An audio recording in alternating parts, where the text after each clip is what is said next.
Welcome to the Undisputed podcast. I'm your host, Jenny Taft. This podcast is the full show from today's episode of Undisputed from start to finish. We've got a busy slate, so skip Shannon. Let's get to it.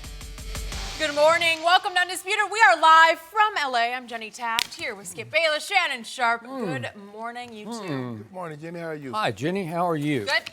Hey, You look like you're a lot better than the guy across from me. I don't know. Huh? Why is Why is that? I look very debonair. Says you. How are you? Skip. You hate this morning. It's okay. early. It's too early to do that. I'm spilling over today. Coming in hot. We have a lot to get to on the show today. Will the Cowboys cruise to an easy win at Washington? I can't read that face. And which young quarterback's future is brighter, Lamar Jackson or Kyler Murray? We'll go there, but we are going to start with the latest with the Patriots. Antonio Brown had his first practice in New England yesterday. Keep in mind, this is after sexual assault allegations came out against the receiver 2 days ago, which Brown has since denied. It left Tom Brady and Bill Belichick facing many questions, as expected, from reporters about how they plan to handle the situation. Take a listen. I'm just trying to show up and play football and try to prepare. Miami's a good team. I'm going to get ready for them, and things that don't involve me, don't involve me. I'm not going to be expanding on the statements that have already been given. When we know more, we'll say more. We're taking it one day at a time, just like we always do. I appreciate all the questions, and that's what's been said has been said. Yeah, I mean, I'm done with that, okay?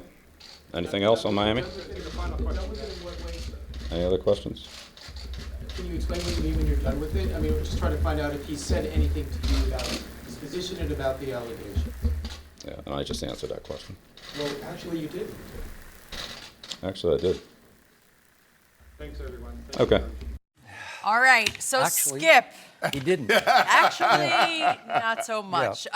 In your opinion, what should happen next?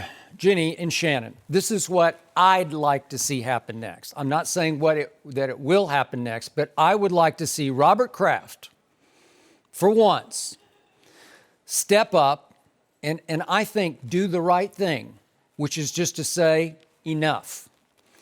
Obviously, the New England Patriots under Robert Kraft and Bill Belichick have had a long history of winning with troubled players, players that other teams would not have even considered. Correct. Obviously, Robert Kraft did have his own indiscretion off the field. And Whatever happened with that? I don't know, it just went Way up. Did it ever happen? I don't even know if it really happened. It did happen, but the videotape was not deemed permissible. But what they got to do with the NFL, though? Okay, whatever. We talk about that later. We'll get that one later. So, given all that backdrop, I would like Robert Kraft just to step up and say, we have decided to part ways with Antonio Brown. And in no way would I say that they would be suggesting or implying or concluding that Antonio is guilty of the allegations in the current lawsuit pending against him. But as Jarrett Bell points out, our friend from USA Today, in today's USA Today, if the Patriots were not aware of this coming lawsuit, that they would now have every right to cut bait and void the $9 million that they've guaranteed him while sending Brown packing in the name of bad faith negotiating. If you look at the language, the guarantee language in the contract, it's very clear that if in any way Antonio puts the organization in a bad light, that they can get out from under the guaranteed money. And I think they could prove that this at least puts them in a bad light, because we just saw the coach and the quarterback all but squirming in front of the media under the intense scrutiny that now the NFL world has cast upon that organization over, okay, now what are you going to do? Right. You're going to play him on Sunday or not? And at the very least, you would have to conclude this is a distraction for a team that tries so hard to avoid any and all internal distractions. So to me, you have to look at the bigger picture of this team is coming off the most impressive opening day win of any team. They dismantled a conference rival, a conference threat, the Pittsburgh Steelers, 33-3. To me, as I said Monday, it was as impressive a big stage regular season win on both sides of the ball as I have ever seen from the Brady-Belichick Patriots. Okay. So you have that going for you. Why do you even need to add this? Because I'm here to say they don't need Antonio Brown. Would he make them better? That's a whole nother question. I'm leaning toward not. But obviously, off what you just saw Sunday night, it's not like they desperately need him. No. Okay, so to me, this is going to come down to an internal clash between Robert Kraft and Bill Belichick. And again, it concerns the fate and future of one Tom Brady, because this is my 2 cents from a distance. That obviously, Bill Belichick is now on a mission to prove he can win a Super Bowl without Tom Brady. We saw it back 2 years ago when the big ESPN report that he wanted to go forward with Jimmy Garoppolo last season and just part ways with Tom Brady. I don't know if that means they would try to trade him or just release him and let him pick his final destination in the league, right? But Robert Kraft reportedly intervened and said no. Right. No, we will trade Jimmy G. We will not trade or let go Tom Brady. And I think that was the right move because they did happen to go on to 2 Super Bowls and they won one of them. Right. Okay, so to me, it's now clear from the preseason that Bill Belichick wants he's just driven to go forward with Jared Stidham because he was getting him ready in the preseason to be not only the backup to me, but the 1A, the one who's positioned to be the next Jimmy G. Okay, so I get what Belichick is doing here. He doesn't care so much about Antonio Brown for now, but for next year and the next year. And he's got him on the cheap even for next year, right? Right. They have a $20 million option, which you and I both know he will not play under that option. He'll get a contract. It will be they'll put it maybe 2 or 3 years. But they want to make sure they can have him. They have him, correct. Okay? All right. So Belichick is looking as much to the next year and the next as he is to this year. In fact, I could argue that he cares more about the next 2 years than he cares about this one because they've won 3 of the last 4 Super Bowls. Right. So if they win this one, it's almost to Belichick like gravy, and it's okay. But if they win this one, it makes it even harder on Belichick to make his all-time case as I was more valuable than my quarterback. Correct. But with AB and Jared Stidham going forward, if he could win one more, then you would have a strong case to say, wait a second, it was the coach more than the quarterback. Right. So I get that. But when I'm looking at just this year, this team's fate, the best interest of this team and the best interest image-wise for this organization, it's time to cut bait right now with Antonio Brown. Even though others, Jarrett Bell, Christine Brennan, USA Today, they're advocating for the exempt list. Right. Just put him on ice, so to speak, on the exempt list. My problem with that is, for how long? Because the NFL then needs to do its due diligence, do its research, to investigate. For however how long it takes to Okay, but how long could that take? A year? I don't know. These things are very complex, right? Well, I guess the way it's being broached, Skip, is that she's going to talk. I guess she's getting married, and she's going to talk at some point next week. I guess she's getting married this weekend, and she will talk to them. So, okay, that's to the NFL. Right. Okay. Skip, Jenny asked, okay, what should happen? What should happen and what will happen are 2 different things. Now, considering that she's not going to talk until next week, Antonio Brown, if he can learn to pick up any parts of this offense, will be playing on Sunday. This is what we know about the New England Patriots. They value winning over all else. If there's a lion that has mauled a village and he can score a touchdown or get to the quarterback a tackle, Skip, the Patriots will sign him because winning is a place above all else. Skip, you remember how Spygate came to be? The NFL sent out a memo to all 32 teams. If you are videotaping defensive signals from the sidelines, cease immediately. You can move to an elevated perch, be it 200 feet away, but you just can't do it from the sideline. Okay. And what did Coach Belichick do? Forget you. I'm Bill Belichick. I'm going to do what I want to do. The way he got busted, his lieutenant, who was a coach at the Jets, said, Bill, I know what you do. No, he called him the week before and said, Bill, just don't do it to me. I know. I know what you do. That thing that you do, Bill? Yeah. Just do it to everybody else, but don't do it to your boy. No. He said, F you, I will do it to you. And you know what your boy did? He turned him in. So it just goes to show you, Skip, they're going to do what they feel is in the best interest of them. Okay. And he feels that signing Antonio Brown gives them an even more, because they're a great team. They look unbelievable, minus Antonio Brown on Sunday.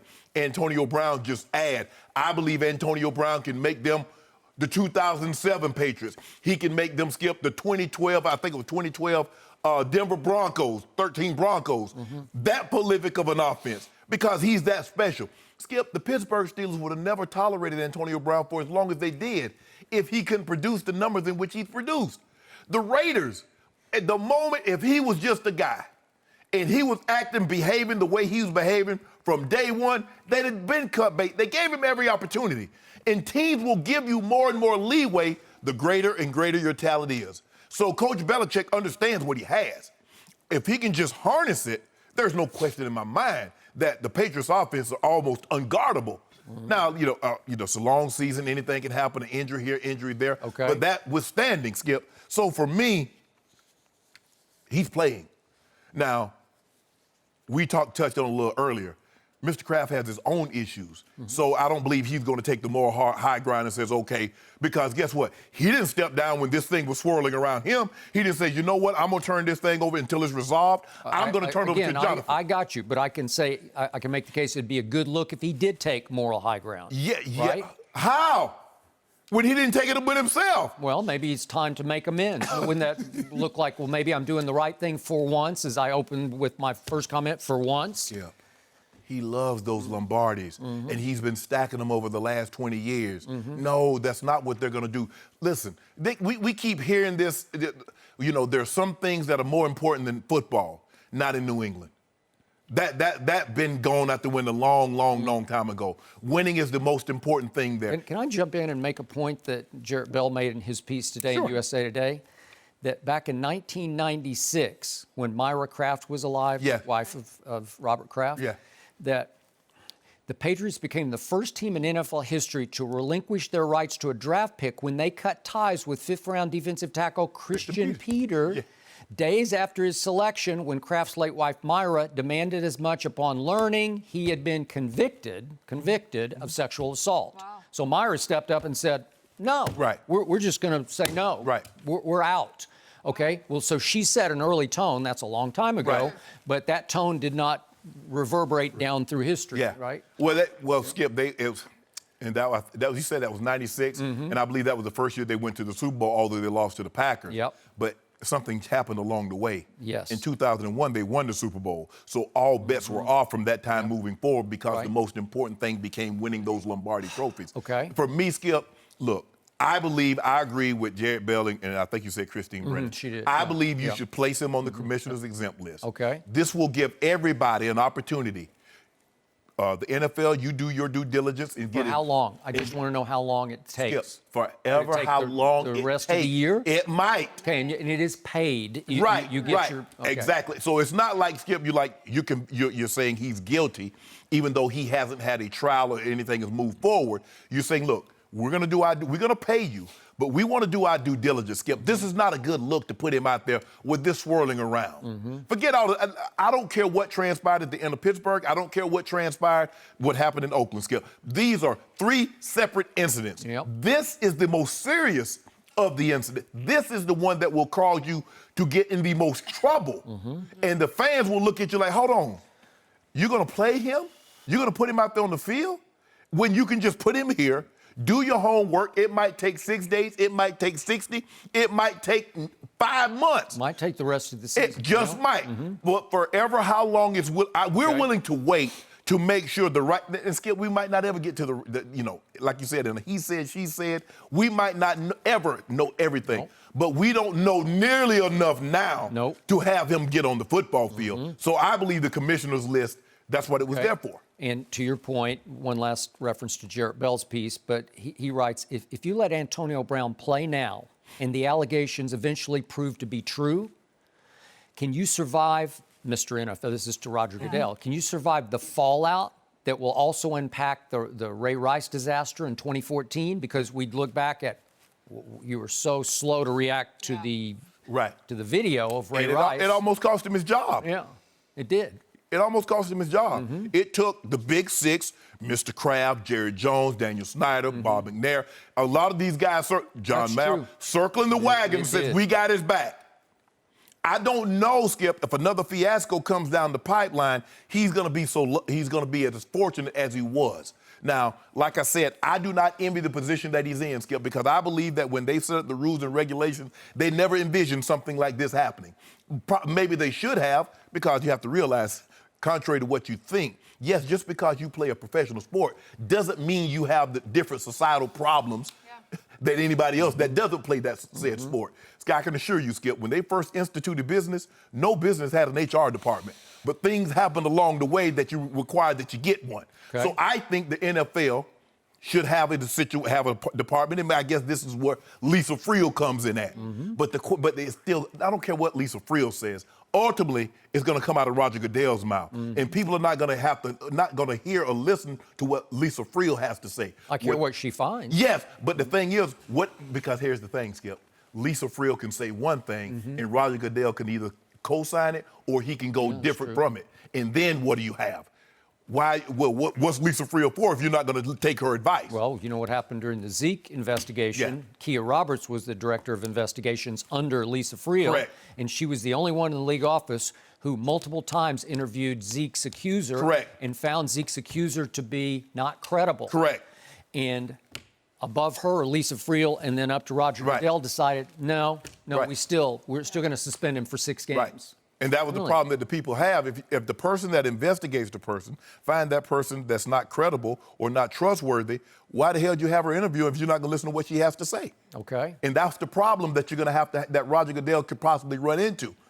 Okay, now I'm going to take it just back to the football field because I completely disagree with one point you made, just talking about this year's football Patriots on the field. I've slept on this and thought a lot about it. I believe Antonio Brown would make them worse. And really? You think it would make them all-time great. Yeah, I do. Randy Moss made the 07 Patriots all-time great when they stole him from Oakland, where he had just quit. He wanted to quit football. Right. He had given up on everything. He didn't want to play for the Raiders, and he was close to not wanting to play football anymore. Correct. And all of a sudden, he got new life when he got just shipped out to what was it, for a third and a fifth? Third and a fifth. Yeah. Might have been a fourth-round pick, Yeah, Skip. might have been. But anyway, so he winds up with Tom Brady, Bill Belichick, and all of a sudden he's revitalized. Correct. And records fall. And they set all kinds of all-time records during the 07 regular season. Correct. And they won all their games. Correct. And they got to 18-0, and then they ran into a pass rush the New York Giants had that they could get to Tom Brady with just four down linemen, right? And all 4 of them could rush the passer. They could. And they put extreme heat on Brady he had not felt all year. And he was okay. He threw for 230 yards, but it was 230 hard yards. Yeah, but on 48 attempts. 48 attempts. So he throws it 48 times. They rushed it that day only 16 times for 45 yards because as a rushing team during the regular season, they only ranked 13th. Why was that? Because they fell in love with Randy Moss. Brady deep to Randy Moss. And it was electrifying. And I loved watching it. Some of the most exciting football I've ever watched. But when it came time to go win the Super Bowl, you have to run the football. Last year's Patriots led the playoffs in rushing. So there was no balance anymore. And the truth is that the 07 Patriots got mossed, if I can borrow that term. They got mossed because they fell head over heels into the trap of Randy Moss with little to no run game by their standards. Right. Well, if they had been able to run the ball at the Giants' pass rush, that's one way to negate it, right? Well, I think the thing is, Skip, and you're going back, this was before because there's like, we're so prolific, and this is how we got to this point. We're going to continue to do it because they always had that ability to go Moss over the top, Wes Welker working underneath, and things would always turn out well for them. Okay. Now, all of a sudden, when you abandon the run for the better part of the season, it's hard for you to pick it right back up in that game. If you look at them down the stretch, it started against San Diego, and they running the football, and then they went to Kansas City, and they ran the football. They did. So come Super Bowl time, when the pass was struggling, that was something they could always fall back on. They hammered away. And even no matter what the situation was in 2007, they could be behind by 7 points or 3 points. They could always find that big strike to Moss. He could always bail them out. Okay. Then he couldn't. Remember what happened that week before that game? We were there in Phoenix. Plaxico was asked to what he thought would happen, and he picked the score. Yes. And he picked the right score. He picked 17-14 Giants. Right. And when Brady was asked about Plax's pick, Brady laughed. He said, "Oh, we're only going to score 14? We're only going to score 14 because they'd set records." Right. Right? Correct. Okay. And he was right, and Brady didn't see that coming because they were all in on Randy Moss. Right. And he didn't see coming that we're going to need to do something different to beat this defense, right? Right, because, Skip, if you can just get home with 4, that means you don't have to sacrifice your back end. When everybody else that tried to get to Tom Brady, you had to sacrifice something, and you left Moss one-on-one, or you left West one-on-one, and a guy coming down where West has a two-way option, or he can just release up the seam. The Giants didn't have to sacrifice their back end. Okay. They had Canty, they had Ossie, they had Tuck, they had Stray. So now, Skip, they put Tuck inside over a guard when he's really an end. What are you going to do? How are you going to do anything with that? No. And then you're going to go one-on-one with Strahan or Ossie. So you had to slide one way or another. And Tom was sliding all over the place. Exactly. Right? So the guy, and basically they said, look, whomever gets one-on-one, you've got to win. Okay. But to go back, take it back to what we see right now, Skip, look, they want number 7. They know they have a golden opportunity. They says, look, we get AB. Skip, he's more.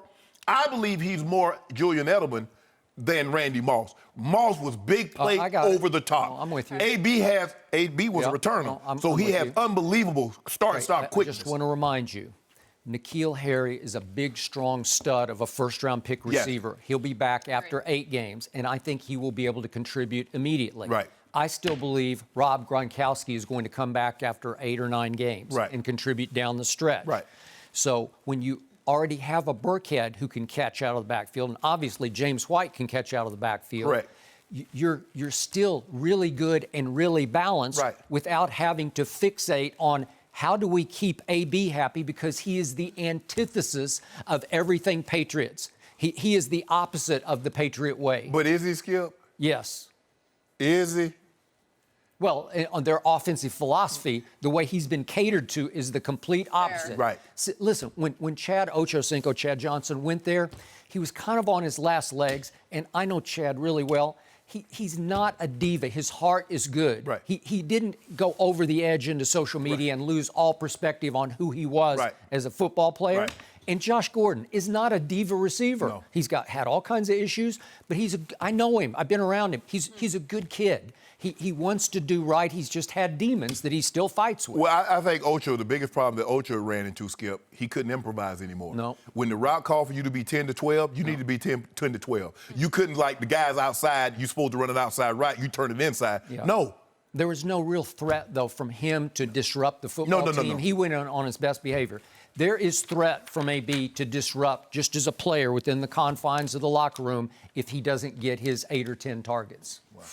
Regardless if he plays, too, the game being in Miami, where he's from, where 2 of the 3 alleged assaults took place. I mean, there are going to be so many questions. We heard from Brady and Tom to start the show. Like, buckle up. They're going to have to be talking about this. Ooh, are they? There's a lot to come. I don't know how And by the way, to your point about they're just going to go on as business as usual, he did practice yesterday. Yeah. So, okay. And Tom couldn't even keep a straight face. The Miami Dolphins, Miami has a really good football team. How did he keep a straight face when he said that, Skip? Well, You gotta be really good. him in the past. Like Maybe coach, he like wanted quarterback. to, pretend. We're going to move on to Skip's Cowboys because, I don't care who they played. They looked great week 1. Yeah. You're admitting I that? care. Up I care against who they Washington. played. That's next. Don't forget, you can check us out every day on the Fox Sports Channel on SiriusXM. We'll be right back. No mercy. Are you ready for what's ahead? You can't always predict the future, but you can game plan for it. Generations of families and businesses have harnessed the power of Pacific to help them reach their unique goals. Whether you need to save enough money to meet your needs, ensure your family is protected, or make sure you don't run out of money, Pacific Life has a variety of financial solutions that can help. Pacific Life counts more than half of the 100 largest U.S. companies as its clients and has been named one of the 2019 World's Most Ethical Companies by the Ethisphere Institute, protecting what matters most to people for 150 years and counting. That's the power of Pacific. Ask a financial professional about how Pacific Life can help you game plan for your future, or visit www.pacificlife.com. No mercy. Well, tonight we're going to see two Heisman winners under center as Cam Newton faces off against Jameis Winston. Both teams are coming off of Week 1 losses that saw the two QBs put up the lowest QBR of all quarterbacks, combining for 4 interceptions. According to Fox Bet, the Panthers are 7-point favorites at home against the Buccaneers. So, Shannon, which QB would you want right now, Cam or Jameis? Is this a trick question? No, that's a real question. Answer. You gotta pick one. Wait, you want Jameis? You gotta pick one. Oh. Man, I'll take Cam today, tomorrow, 2 weeks from tomorrow, 6 months from tomorrow, Really? 2 years. Yeah, I'll take Oh, I'm surprised. No, you shouldn't be. First of all, I've seen Cam Newton at his absolute best. Cam Newton's absolute best, he's an MVP, took a team to the Super Bowl. A long time ago. Okay, when have we seen Jameis be good for any sustained period of time in the NFL? Since he's entered my turn? No, not Are you asking me or are you asking Jenny? It's a rhetorical question. Since he's coming to the league, Jameis leads the league in interception, leads the league in fumbles lost, 61 INTs, 18 fumbles lost. And what am I supposed to do with that? Skip, I'm not saying every time that a quarterback plays, he has to be the reason they win. But if you're not the reason they're winning, you damn sure can't be the reason they're losing. And the Tampa Bay Buccaneers lose a lot of games because of Jameis Winston's turnovers. It's as simple as that. Skip, I wish I can give it to you any other way, but I can't. You saw the game last week. Did you see that? What was that? Somebody threw them pick sixes. It was a quarterback for the Tampa Bay Buccaneers. Now, what their name is? Jameis Winston. Can't, Skip. He just turns the ball over too much. He brought the same problem. See, Skip, we overlooked it. He won the Heisman, won a national title, took his team back to the playoffs. They lost in the semifinals to Oregon. And we kind of overlooked those turnovers. But he was a turnover machine in college. And normally what you are in college, it's hard for you to break that habit. And he has yet to break the habit of turning the football over. I think, 2016, he had a streak where he won, close out the season, he won 5 games. But for the most part, Skip, he'll show you a flash. He'll, have a 300-plus yard passing day, a couple of touchdowns. And then he normally follows it up with a 2 or 3 interception ball game. I just don't trust him long term. Forget off the field. Well, I didn't even talk about that. I'm just talking about solely on the field. Yeah. Give me Cam Newton. I'm not concerned about Cam's shoulder, but I know what Cam at his best can possibly be. I don't know if we've ever seen Jameis at his best. And when it is, we get a game or two. But I've seen Cam sustain greatness for periods of time. I have yet to see that from Jameis. Have you seen Cam sustain greatness over the last 3 football seasons?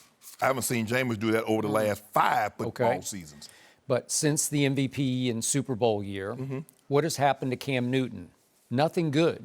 He has slowly declined a la Aaron Rodgers, but I won't go there. I'll go there later in the show. If you don't mind me asking, Skip, in those 3 years, has his team made the playoffs since he last went to the Super Bowl? A simple yes or a simple no will suffice for me. Okay, you answer. Go ahead. No, I'm asking you. I don't know everything. I thought I was speaking. Okay, it's your turn. I thought it was my turn. I am so rude for interrupting so you. So help me out, because you got that crack researcher, right? What's his name? Steve Owens, the Heisman winner? Yeah. Another Heisman winner. Oh, we got Heisman winners galore on this topic. 16, 17, and 18. Yes. The last 3 years, what's happened? Interceptions thrown over those 3 years. There are 2 tied for the top. One is Cam Newton. Yeah. The other is Jameis Winston. Okay? But they are tied for the top. Yeah. They both thrown 43 interceptions over the last 3 seasons. Okay. If we just do fourth quarter and overtime interceptions over the last 3 years, Cam's thrown 16 to Jameis's 14. Neither good, but Cam's even worse late game than Jameis has been over the last 3 years. So it's hard to defend Cam's last 3 years because the Cam I have observed week after week has seemed frazzled and troubled and he just seems mentally and physically battered. And is it fair to say he's definitely been physically battered? Yeah, he's taken some shots over the years, all right. yes. So the question to me is not who is better right now, but who, this is a sad question, but it's what's happening tonight on the Thursday night stage, but who is less worse right now? And I believe Jameis is actually a little less worse than Cam is right now. Less worse. Let's go back to last season, shall we? Yes. Jameis finished last season with the 5th best QBR in all of pro football. That's why I don't good? like it. That's why I don't like it. You don't like QBR? No. It's extraordinary what it shows you about how a quarterback plays. But again, Mahomes was first, Breeze, Ben, but 5th on that list is Jameis Winston. Cam finished last year 18th in QBR. So I can show you that his numbers last year were decent.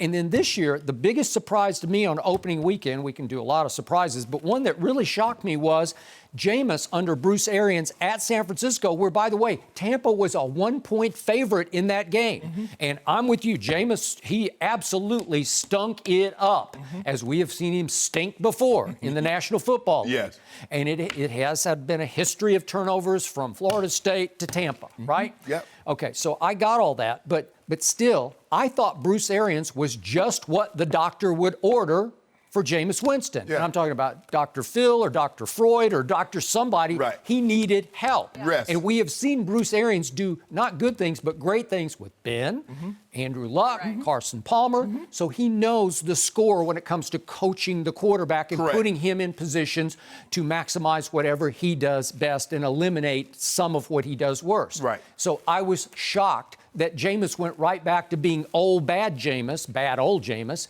under Bruce Arians. And I still say going forward, I think you'll see Jameis start to get better and better this year because, look, I liked both of them coming out of college as quarterbacks. They both had their off-field incidents, though Jameis's were much more serious than Cam's in college. Yes. And then to your point, Jameis had yet another sexual misconduct incident as a professional quarterback when he was accused of sexual assault, obviously in a civil case that got settled. But the NFL said, nope, we are going to dock you 3 games just Sit him down. on conduct detrimental to the league. Yes. Okay, so I get all that, so I'm framing it, but when I look at Jameis with his weapons in Tampa, I think he's going to have a better year going forward than Cam. And it's in part because Cam just seems so physically battered that he doesn't look like himself anymore. And Jameis runs around, he gets hit a lot, he gets sacked too much, but he still seems fresher than Cam is to me. And I saw both of them do really good things in college, and I've seen glimpses of really good from Jameis. I've seen greatness from Cam Newton. Exactly. But I only saw it in 2015, one huge spike in that career in 2015, other than the opening spike, right out of the box when he threw for 2 400-yard games back to back. Back to back. And then he never even came close to that. I've always said that was like the worst thing he could have done to himself because it was just impossible to live up to 2 400s right out. They expect 400 every game now. And the one was at Arizona, but the second one was against Aaron Rodgers at Carolina, right? Yep. And Aaron Rodgers was just glowing after the game about Cam, he's going to be tremendous. And he was, and he had his moments, but most of those moments came 2015 MVP to Super Bowl, and then they got rocked in the Super Bowl, and he got knocked on his tail, mostly by Von Miller, and then he looked bad at postgame with his lack of remarks and walked off, and I didn't have any problem with that. But again, he's never been quite the same. So are you sure that he's better than Jameis? And again, I'm putting the context of who's less worse. Yeah, but look at what Jameis has had. He got Mike Evans. Okay. He had D-Jack for 2 years. He did? O.J. Howard, I forget the other tight end who's pretty good. I forget his Harvard kid, I can't. Yeah. But I mean, look at what he has. Cam has really never had the receivers. Yep. Give Cam a Mike Evans. Yeah. Give Cam a D-Jack. Okay, well, I'm just saying he still has Mike Evans, and now he has Bruce Arians, and I say it will start to click. Yep, he's had Mike Evans. Okay, it may start clicking tonight. And it may not. I just need to see it. I need to see it over a sustained period of time. I've seen it from Cam. The thing is, people do this all the time, and we do it all the time, Skip.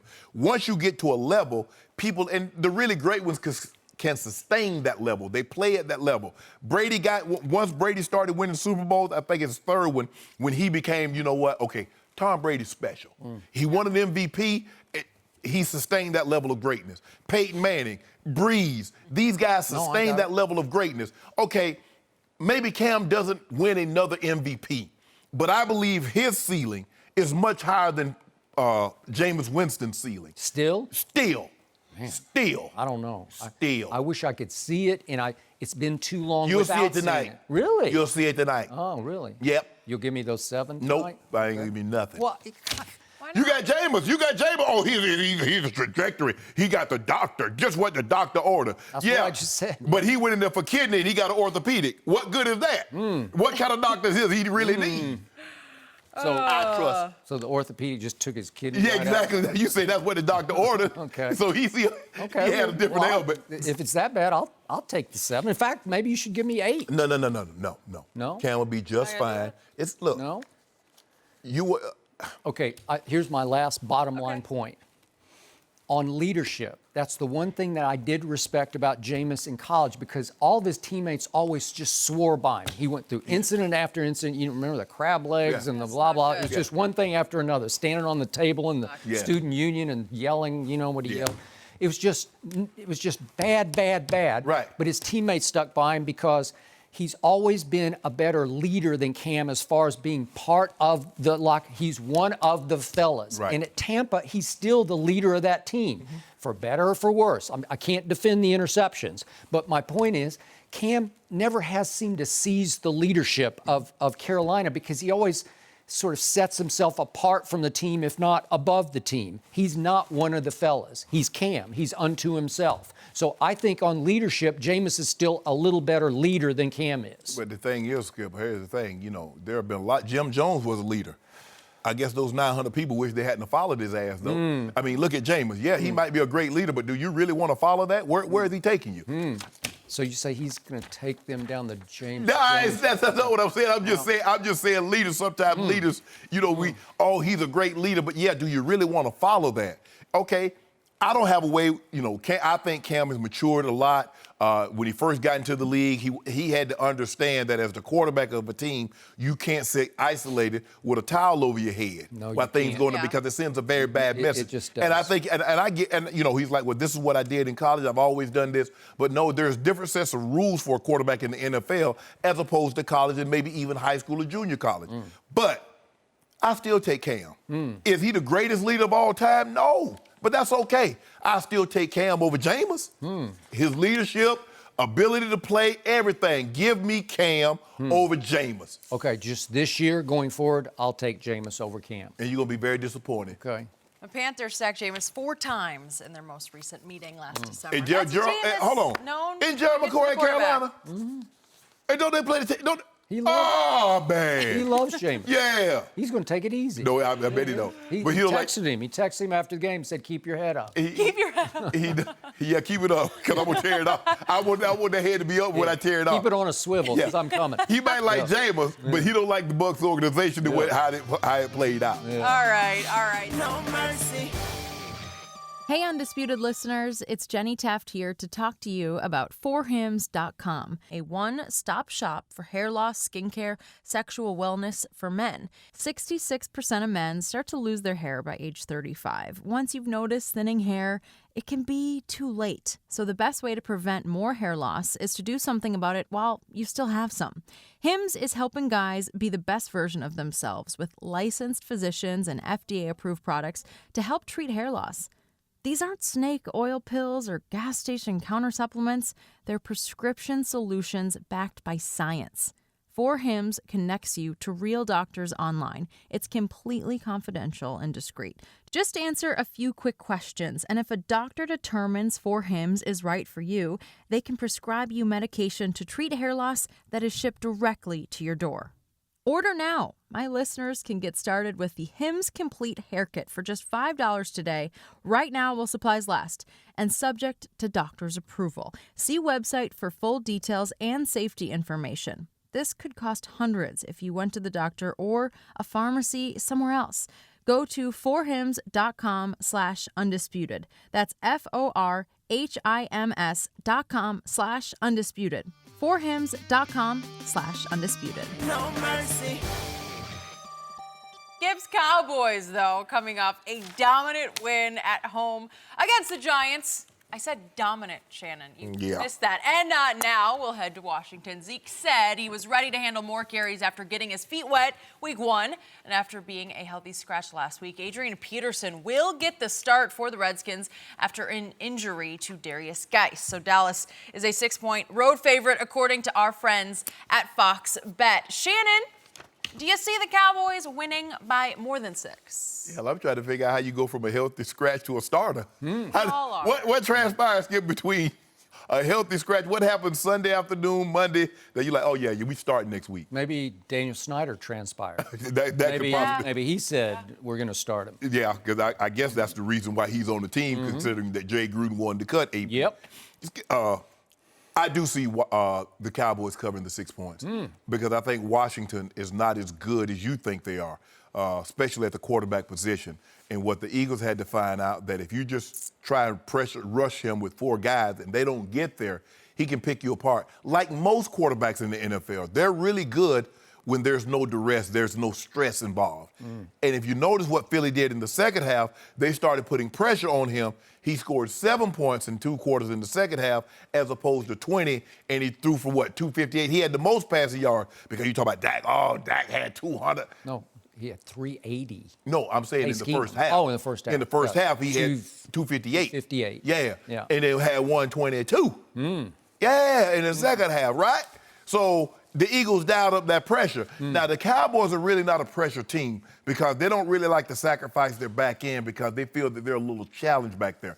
They feel they can get there with 4. I don't know if they really can.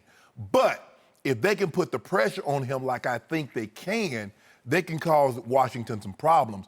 And I do believe Zeke will become even more involved this week than he was last week.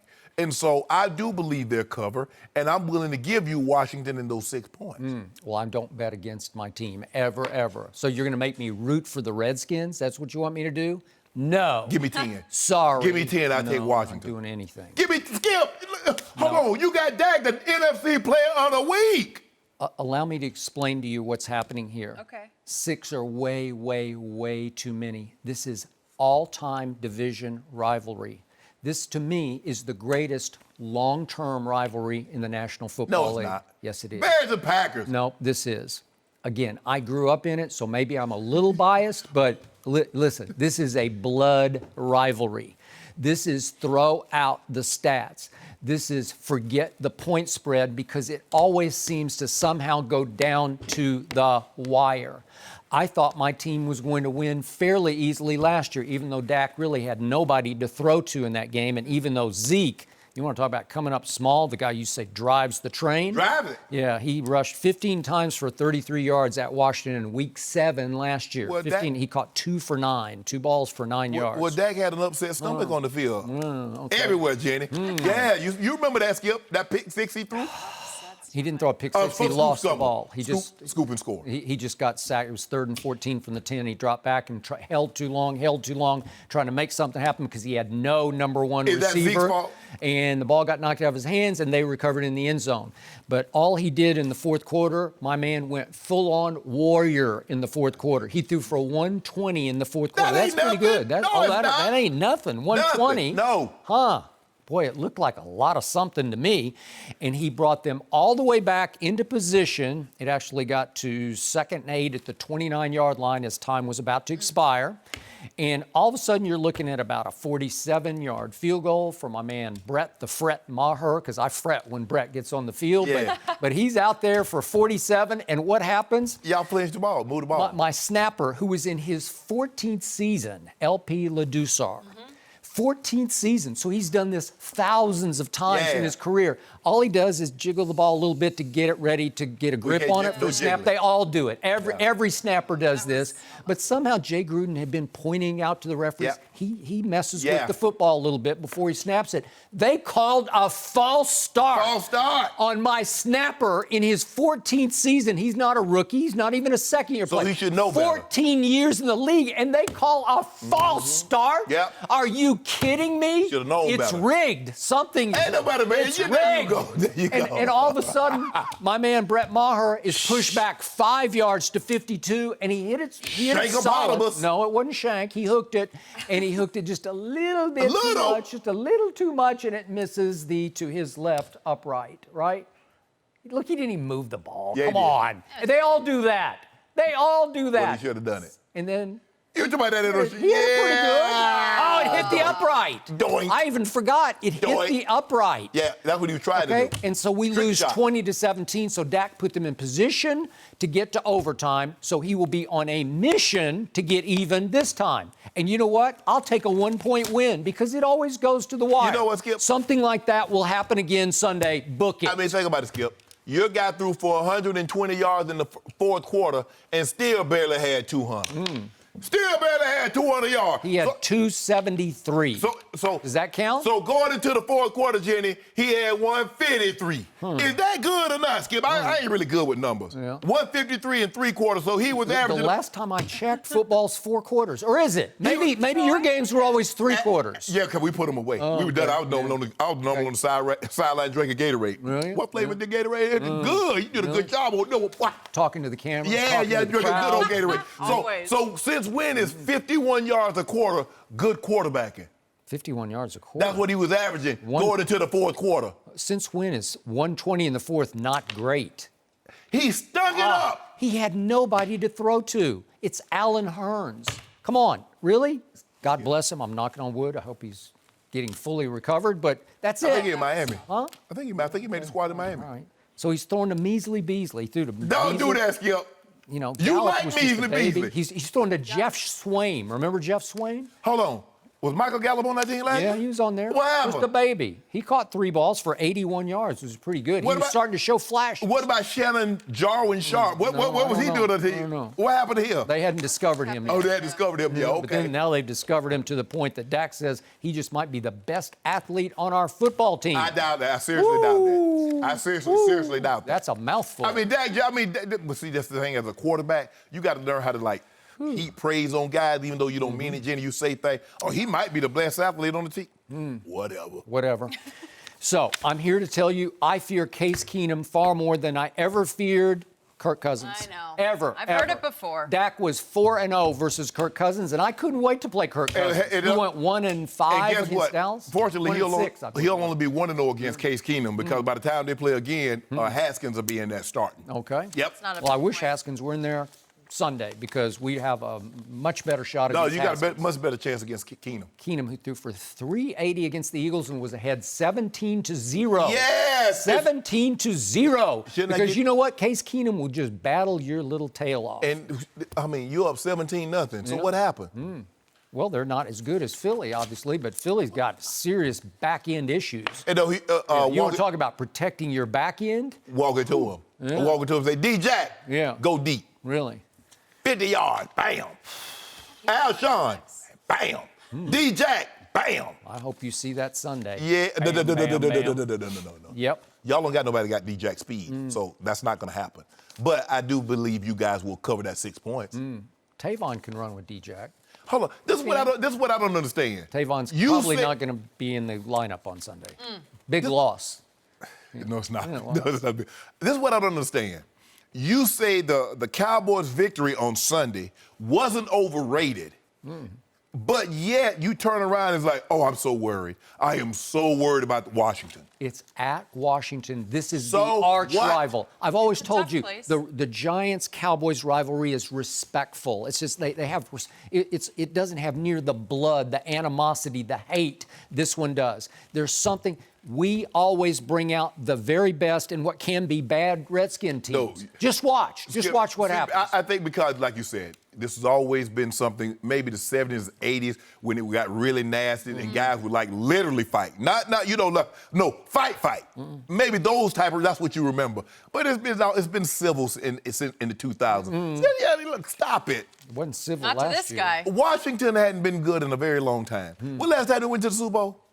Well, RG3 took them to the division title. Yeah. Haven't Okay. seen him in a And how while. long, like you tell me, how long ago that's been? Yeah. Well, they had Alex Smith last year, and he was pretty Oh, good. check down? Yeah. Tough. Yeah.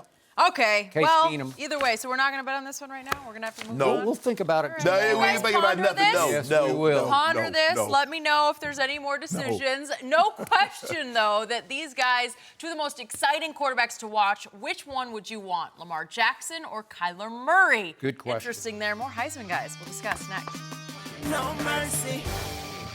Week 1 is in the books, but DraftKings isn't finished celebrating with some huge fantasy football contests. For Week 2 of the football season, DraftKings, the leader in one-day fantasy football, is giving new users a free shot at over $1.5 million in prizes with your first deposit when you put in code UNDISPUTED during sign-up. Draft your lineup and feel the sweat like never before. Every run, throw, and catch mean more with a DraftKings lineup on the line. Plus, all new and existing users can get a deposit bonus up to $500. That's some extra cash to play with this football season. Nothing adds to the sweat of watching the game quite like having a shot at over $1.5 million in prizes. Download the DraftKings app now and use code UNDISPUTED. For a limited time, both new and existing users can get a deposit bonus up to $500. New users, don't forget to enter my code UNDISPUTED to get a free shot at over $1.5 million.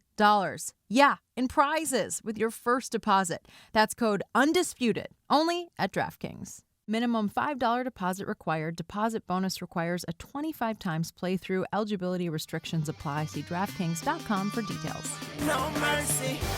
In another Heisman matchup this weekend, Kyler Murray and the Cardinals travel to Baltimore to take on Lamar Jackson. Ravens head coach John Harbaugh called Kyler a unique talent this week.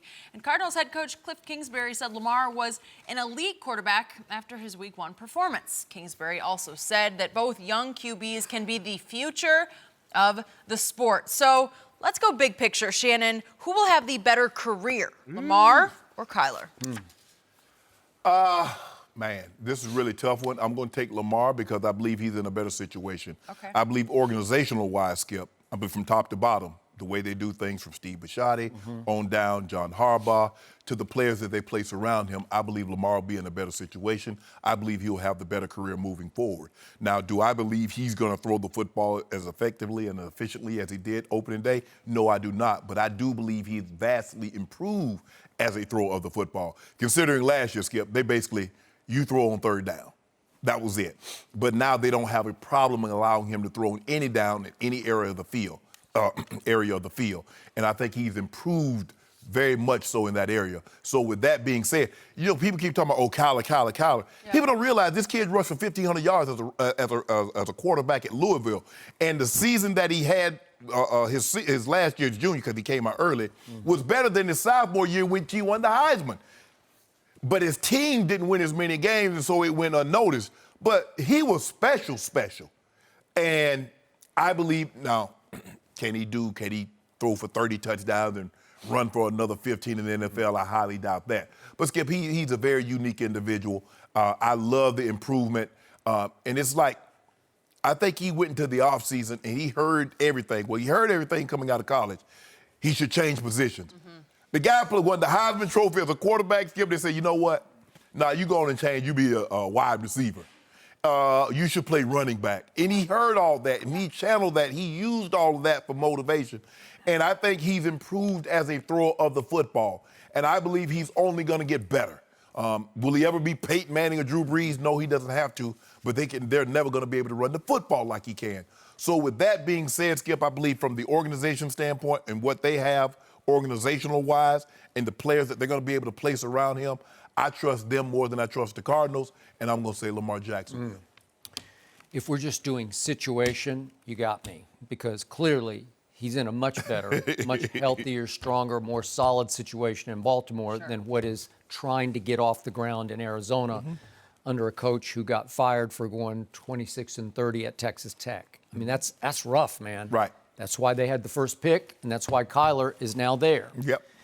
As much as I like him with Cliff Kingsbury because of the offensive mentality and the system, I trust Kyler a lot more than I trust Cliff at this point going forward. But if we can just do it in a vacuum, as much as I really like Lamar, because I really do like him, and I'm on record on this show going into that draft, I thought that was a steal. Wasn't it Ozzy's Ozzy last got it, pick, yep. right? That was a steal to get him that late, actually. But listen, you know how I feel. I love Kyler Murray. He's a very special talent, unlike any we've ever seen. So just as much as I think Lamar is an underrated thrower of the football because it doesn't look pretty, it's a little awkward, but he's got arm strength. Oh, yeah. And I don't know, the ball sure gets where it's supposed to be. Yeah. You know, I give you that. But Kyler, I still think he's underrated as a pocket passer. He has a lightning release. He's deadly accurate. For such a little man, he's got a big arm, big, easy arm. He can just flick it and just 50 yards. Ball You saw jumps that, out of his hand. That deep out to Larry Fitz in the fourth quarter. And I've said this, and then Lincoln Riley backed me up, but I kept telling you all last year, these are the quickest feet I've seen since Barry Sanders. And then I read quotes from Lincoln Riley right after the season before the draft, and he said of Kyler, his speed obviously is off the charts. He'll be the fastest quarterback in the NFL by a long shot the day he walks in the door. Well, I don't think he's by a long shot faster than Lamar Jackson is, but I think he's a little faster and quite a bit quicker. Just ping, you know, that Barry Sanders acceleration. And in fact, Lincoln goes on to say, but I mean, it's almost kind of like the Barry Sanders effect. Yes, I'm small for my position, but I'm so athletic and so smart that I just rarely take big shots. Kyler took a lot less hits even than Baker did. So, and you were there for a lot of those games.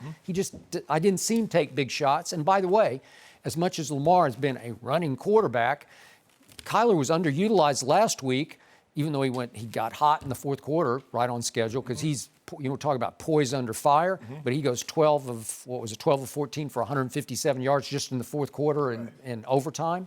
But the point is that he didn't get utilized. He ran 3 times for 13 yards. There's a whole nother realm in there if Cliff Kingsbury will allow that to happen, because I think he can avoid the dangerous shots. Well, I think the thing is, Skip, with both of these guys, and you see Lamar, he didn't run the ball that much last week either, considering what he didn't need to. Right, considering what they asked of him last year, because he wasn't where he is now. He had a whole offseason, Skip. He got a new offensive coordinator. Greg Roman is his offensive coordinator. I think Marty Morningwig was the coordinator last year.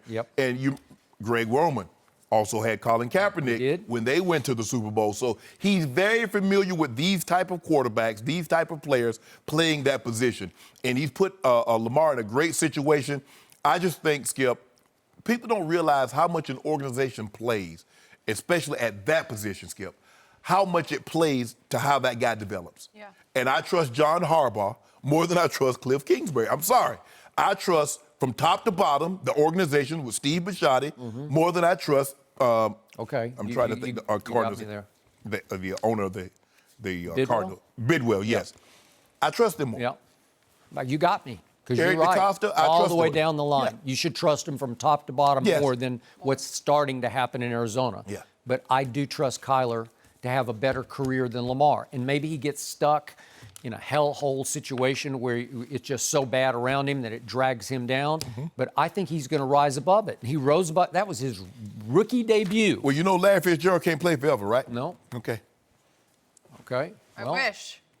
There's this thing called the draft. And They got Hollywood. Okay. They got hooray for Hollywood. So happy what he did had I such a tell good you week. all last year? Hollywood. He can get behind anybody. So good. Andrews. Yeah. Yes. Who cares about size? You can have know? Deshaun Jackson. I'll take Hollywood. Stop it. Yeah. So happy. Stop for it. him. The I bad know. guy. Hollywood is serious business now. Yeah. Skip. Oh. He can absolutely. fly. Well, you're going to find out about D-Jack when he played with Cowboys. Yeah, he's got a little age on him, just a little age. Okay. Yeah, we'll Okay. see. He's never really hurt us. Oh, he in will. all those games. He will. Really? Yeah. Okay, we'll get there. Yeah. We'll see. It's just a matter of time, Skip. How many times you think you can? How many snake handlers you think have ever been bitten? It might not be the first time they handle a snake, the second or third time. Really? But if you handle him long enough, he'll get you. If you play D-Jack long enough, he gonna get over the top of you. Really? Yeah, yeah. He's an aging snake, though. Okay. Oh, he still run. Don't sleep on him now. Yeah. He still can run. So I'll take Kyler with the 13. What do you think? Give me 13 on Sunday at Baltimore. At Baltimore, they got it all. They got John Harbaugh and Bisciotti, and they got the organization. That's moving forward. That ain't got nothing to do with it. You told me they got that defense. Yeah, It'll just bruise Man, you. 2 touchdowns is a lot. Is it? Yeah. Not I really. get 10. I'll take 13 right now. That's the point spread, right, Jenny? 13? Yeah, 12 and a half right now. 12 and a half. Fox Bet has it listed. Somebody's on my side 12 there. It's starting to and a half. creep down. Yeah.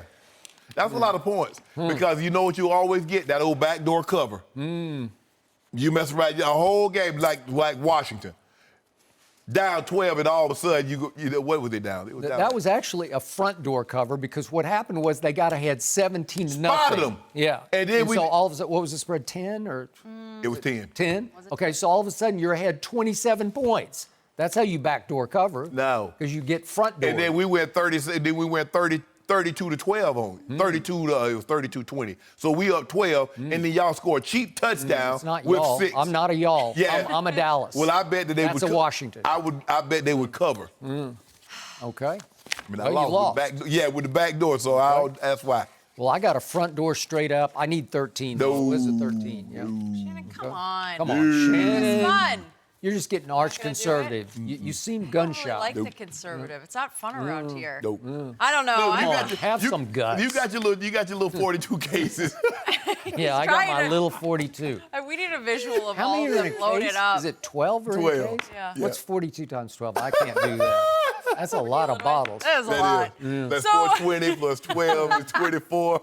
So 444. Okay, there you go. No one's keeping track around 44 here. bottles. We have another matchup on Sunday. Rams, you know, it's going to 504. drudge up some 448. bad memories with the Saints. We're still doing the math over here. Yeah, Should Sean 448. Payton use that as motivation? Jeff Fisher is here. He's going to answer that question next. No mercy. Some would call it a revenge game for the Saints. The well-documented non-call in last season's NFC Championship game helped the Rams advance to the Super Bowl, and the league to allow pass interferences to be challenged. Now the Saints march into Los Angeles as a 2.5-point underdog, according to Fox Bet. Rams head coach Sean McVay said there were plenty of plays that occurred after the missed call to affect the outcome of that game. And we are now joined by former NFL head coach Jeff Fisher. Good to have you sir. with us Welcome. this morning, Coach. Good morning. So I want you to think about this. If you were Sean Payton, would you try and put the non-call behind you or use it as motivation for It's this one? already behind them. It's unlikely that the Coliseum is going to be full of Saint fans with official shirts on. So, I mean, I think it's over. You know, they had the whole off season to deal with it, and you know, as you know, Coach says, there's plenty of other plays in the game that could have made the difference. So You sound it's like Shannon definitely. Sharpe. Yeah. I'd be more concerned about the tight end if I was the Rams right now, and Jared Cook. Okay. Well, it's easy for Sean McVay to say that. Yeah. There were plenty of other calls because he was on the winning side. True. Try telling that to Sean Payton. But because the call was so egregious, they changed the rules. And I think the thing is that they talked about it so long. Sean Payton, I don't know if Sean has gotten over it. I don't know if he's talking about it, Coach, but I don't know if he's really gotten over it. He asked his owner to write a letter. She wrote a letter to the NFL. Well, you've been in the big games, Yes. okay? Fortunately for you, you've been on the winning side, Right. okay? Losing the Super Bowl is very, very difficult to Right. get over.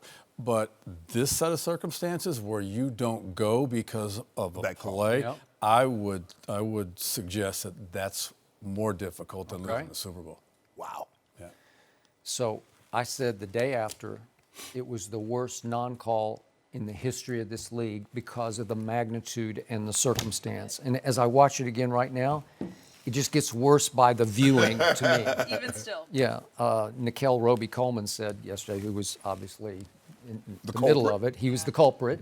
And he fessed right up after the game, which sort of made it worse, you know, like for the Saints. Like he just said, yeah, I did it. Because I thought I was so beaten, I just had to do it. But it was so egregious. that it's still hard, it's mind-boggling to watch that again and say, how did They miss it. 3 refs within sort of striking distance, how could nobody reach for a flag? Well, they've been talking about that since the play. I think we're 2 or 3 more days of it, and it's going to be put behind us. Now, we're going to be reminded throughout the year as you get a call or a non-call here, an OPI or DPI, and it's reviewed and it's not overturned or this happens, because anytime you put a rule in like that, you've got these, quote, unintended consequences. Right. And you know, By the way, you've been on that competition. yeah, I was on it committee for 15 years, yeah. So you're going to have things that come up. That's why they put it in for a year, and we'll just see what happens. But What's your gut feeling on it? I think it stays in, but it's going to be modified. We had some plays this weekend where, defensive holding was called and DPI wasn't called just because they were concerned about going to review or not. Right. You got all those things. You got OPI, DPI, you got picks on the line of scrimmage. None of those things have come up. So bottom line is this: it's going to have to be like that, I think, to have a play overturned, or the helmet's going to have to come off, or like everybody used to say back when, Mike Holmgren used to say this: if 50 guys in a bar think it's DPI, so call it. So Right. That's kind of where I think it's going. But a few more days of this. So, once we get the kickoff, Just it's all about. as a coach, are you okay that can now be reviewed? Yes, but you better be very clear in your mind. The timeouts are so precious, and you better have a good feel for the way they're going to look at it. It has to be obvious, and you can't nitpick in the second half to try to get a first down, because they're not going to overturn it. So to me, the professional, the NFL DPI penalty is so penal because it's a spot foul. And I was watching a lot of college football, and you see kids every week, if they get beaten, they just grab and hold because it's only 15 yards. Right. What would you rather do? Give up a touchdown or a 15-yard penalty? Right. Well, sure, you're almost coached to just tackle the guy, Well, right? it comes up every year early in the offseason with the committee. They want to go to the college rule. Let's look at the college rule for a year. Let's see. Okay. And it's always shot down just because of that. For that? Yeah, we I just don't can't. know that. We can't change it. But it's a huge field position change now. Right. When that call is incorrect, It can or be there's 60 not a call. yards, Right. Yeah. And I always go back to this. It's the human element in the game. And if we just understand that as a premise, that they're going to make mistakes, and replay should be there to overturn the obvious mistakes, there are going to be mistakes in the game, or we don't have things to talk about like this. I like the rule change when the turnover is involved. Was it a pick? Was it not a pick? Was it a fumble? Was it not a fumble? But when you start talking, that's a a fumble or interception, that's really not subjective. PI is really like, I think he did it, and I threw the flag. So when you start doing that, you're opening up Pandora's box. And because the thing is that you get the Hail Mary at the end of the half, the end of the game, Fish. How are they going to, that's when you're like, okay, there's a lot of grabbing, there's a lot of holding going on.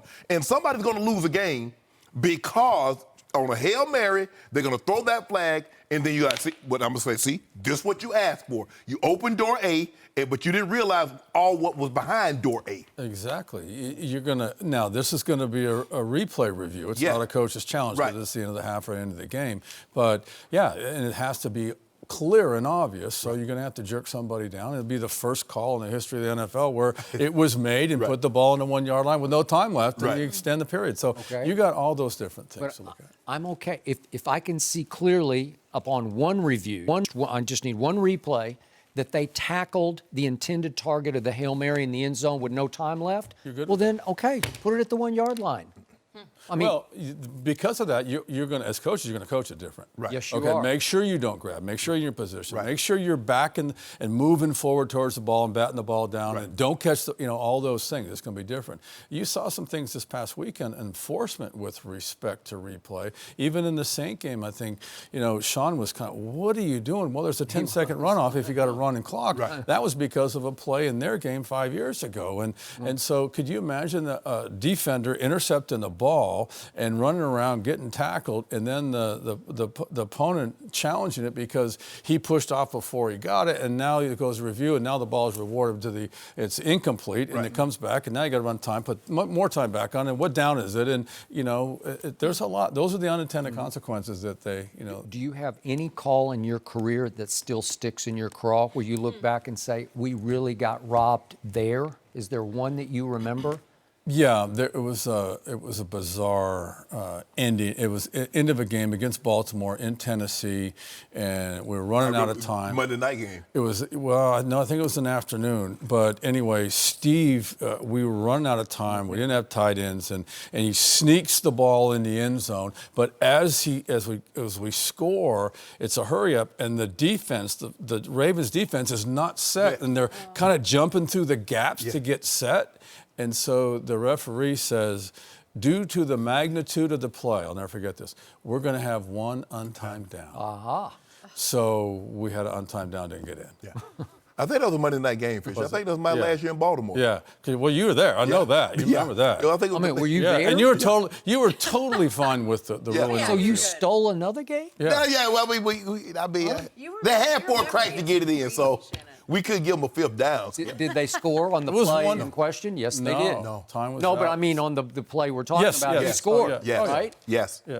I mean, it was great for Steve because he had the presence of mind just to sneak it because the clock's rolling, time's rolling, and he just got it in, and then he didn't. Was that the year you played in the playoffs? The year after. The year after that, yeah. Because that year I was there covering that game. That was the most physical football game I ever witnessed. Was that the Ray Lewis versus Divisional Eddie round George playoff. Oh, gosh. ever? It was. We had some It was battles. blood and guts, man. You're still getting massages for that. There were battles in that game. Yeah. Wow, it's crazy to think you're still remembering those moments, though. There's always going to be one. Everyone has As you one. get older, you forget everything, but as coaches, we remember those things. That one. But you do remember. You remember more of the losses than you do the wins. I remember the Super Bowl wins are fine, but I remember the loss that we had to Jacksonville. You remember the losses way You more. bring than it you up live. like every other day. Because Skip, you never. Mark Brunell. Way Yep. to go, Mark. I remember dropping a touchdown against Buffalo that would have gave us against the Raiders that would have given us home field advantage throughout the playoffs. The Raiders? You still Yep, think in '91. about Yep. it? Seriously? We had to go to Buffalo. We were 12-4. They had a better conference record, and we lost 10-7. 91. They went to the Super Bowl, and we didn't. And you still Algie talk. Crumpler dropped Really? the ball inside. But that's what makes you such a competitor. It's those moments that probably fueled you. No, for the that's rest what of he your talks to career. his therapist about today. Right? Fuels him to this day against That this guy. and he wants to wear that watch. Yeah. We've had a lot of watch talk on Yeah, the but show. they gonna ban me from wearing a watch on the show. No hard objects on the show. Yeah, that's what they told me. We don't want to go there. Good stuff. So good to have you, Jeff. Appreciate you being here. Good to see you. Yeah, thank you. Regardless of everything happening with Antonio Brown off the field, we're going to talk about him with the Patriots. Could he have the potential to make them better on the field, or could he hurt them? We'll discuss next. No mercy. Antonio Brown had his first practice in New England yesterday. This after sexual assault allegations came out against the receiver 2 days ago now, which Brown has since denied.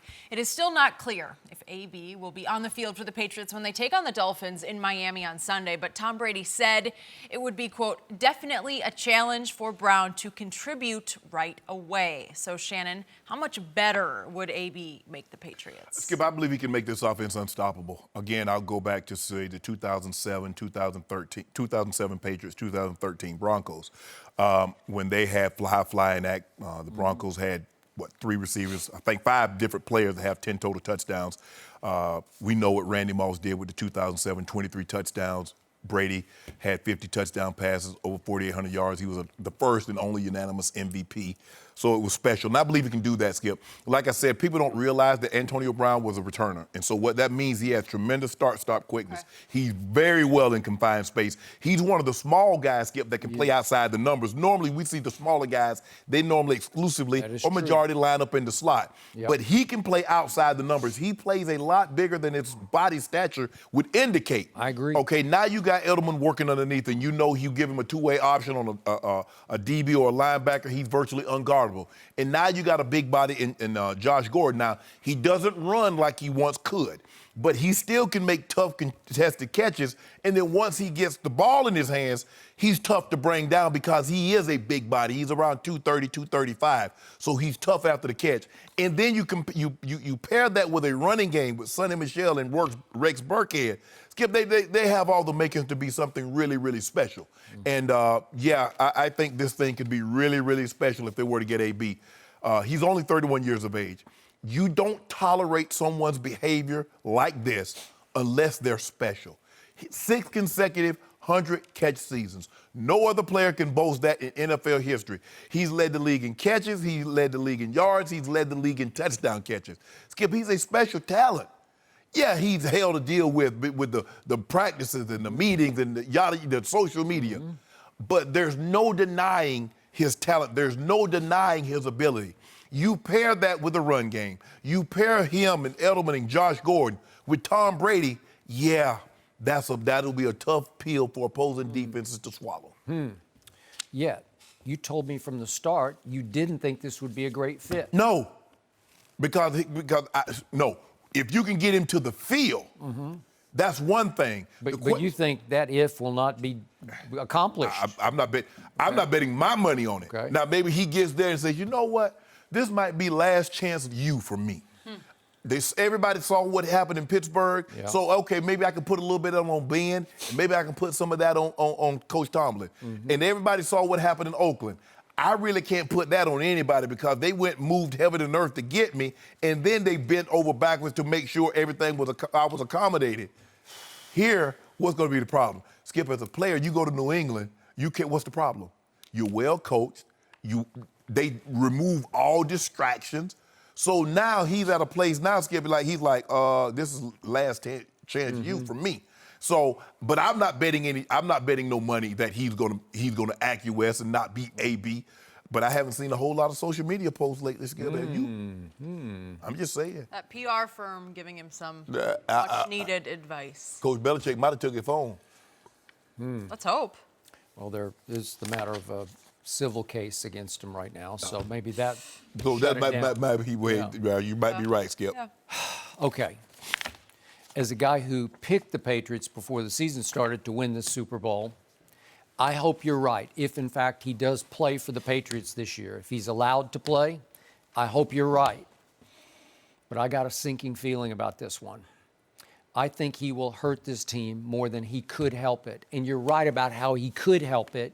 I just don't think he's cut out of the right cloth to help it. He's the antithesis of what they need for this offense. Everything you said, I'm right with you. I've never seen anything quite like this little man play so big on the outside because I don't know, I can't remember a receiver quite this small that played this big from the outside. No. He's got slot written all over him, Yeah. but he doesn't play he occasionally plays in the slot. Right, but he's mainly outside the numbers. Yeah, okay. So I get all that. But again, I go back to what my eyes told me Sunday night. They dismantled the Pittsburgh Steelers. We're going to talk in just a minute about what's left in Pittsburgh. But they just took them all apart mentally and physically. And it was as impressive as any regular season, big stage game I've ever seen the Brady-Belichick Patriots play, ever, in all their history together, 20 years. And it was a tour de force of weaponry because they utilized all of their littler weapons. They don't have an Antonio. Right.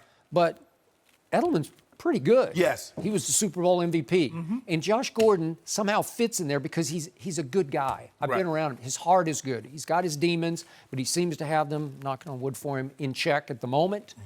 And he's a good soldier, man. You don't hear a thing from him, right? He's not on social media like outrageously. And I still believe N'Keal Harry will be a stud player for them. Okay. First round receiver Belichick's ever taken in his history, and he'll be back after 8 games. And I still believe Gronk is going to come back and contribute over the last 8 games. And when you have 2 backs who can really catch it out of the backfield, that Brady is in lockstep with both Burkhead and James White, who can really hurt you in key moments on big third downs. Now, you look at the scope of this, that they have balance. They have run-pass balance. And you're going to add maybe the all-time most diva receiver who is obsessed with self-promotion and clicks and likes. Right. And you're going to expect him to just blend in and find his niche, his little role within the realm of all this weaponry this year? I just don't see it. Well, Skip, I think he needs, I used to say 8 or 10 targets, maybe 6 or 8. Yeah, I think the thing is that if you're a receiver and you go play there, especially if you're coming from somewhere else and you've already been established, how do I get my mind wrapped around that I'm going into the game and I really don't know how many targets I'm going to get? AB knew every game, Ben throwing him 10 balls. Yeah. 10 balls. He knew that.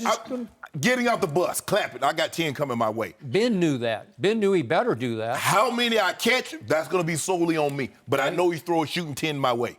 Well, in this offense, Skip, you have no idea because the defense on that given day will dictate how many targets a given guy gets. Because it might be a situation everybody might not get but 2 or 3 targets because Sonny Michel and Rex Burkhead is running the ball down their throat.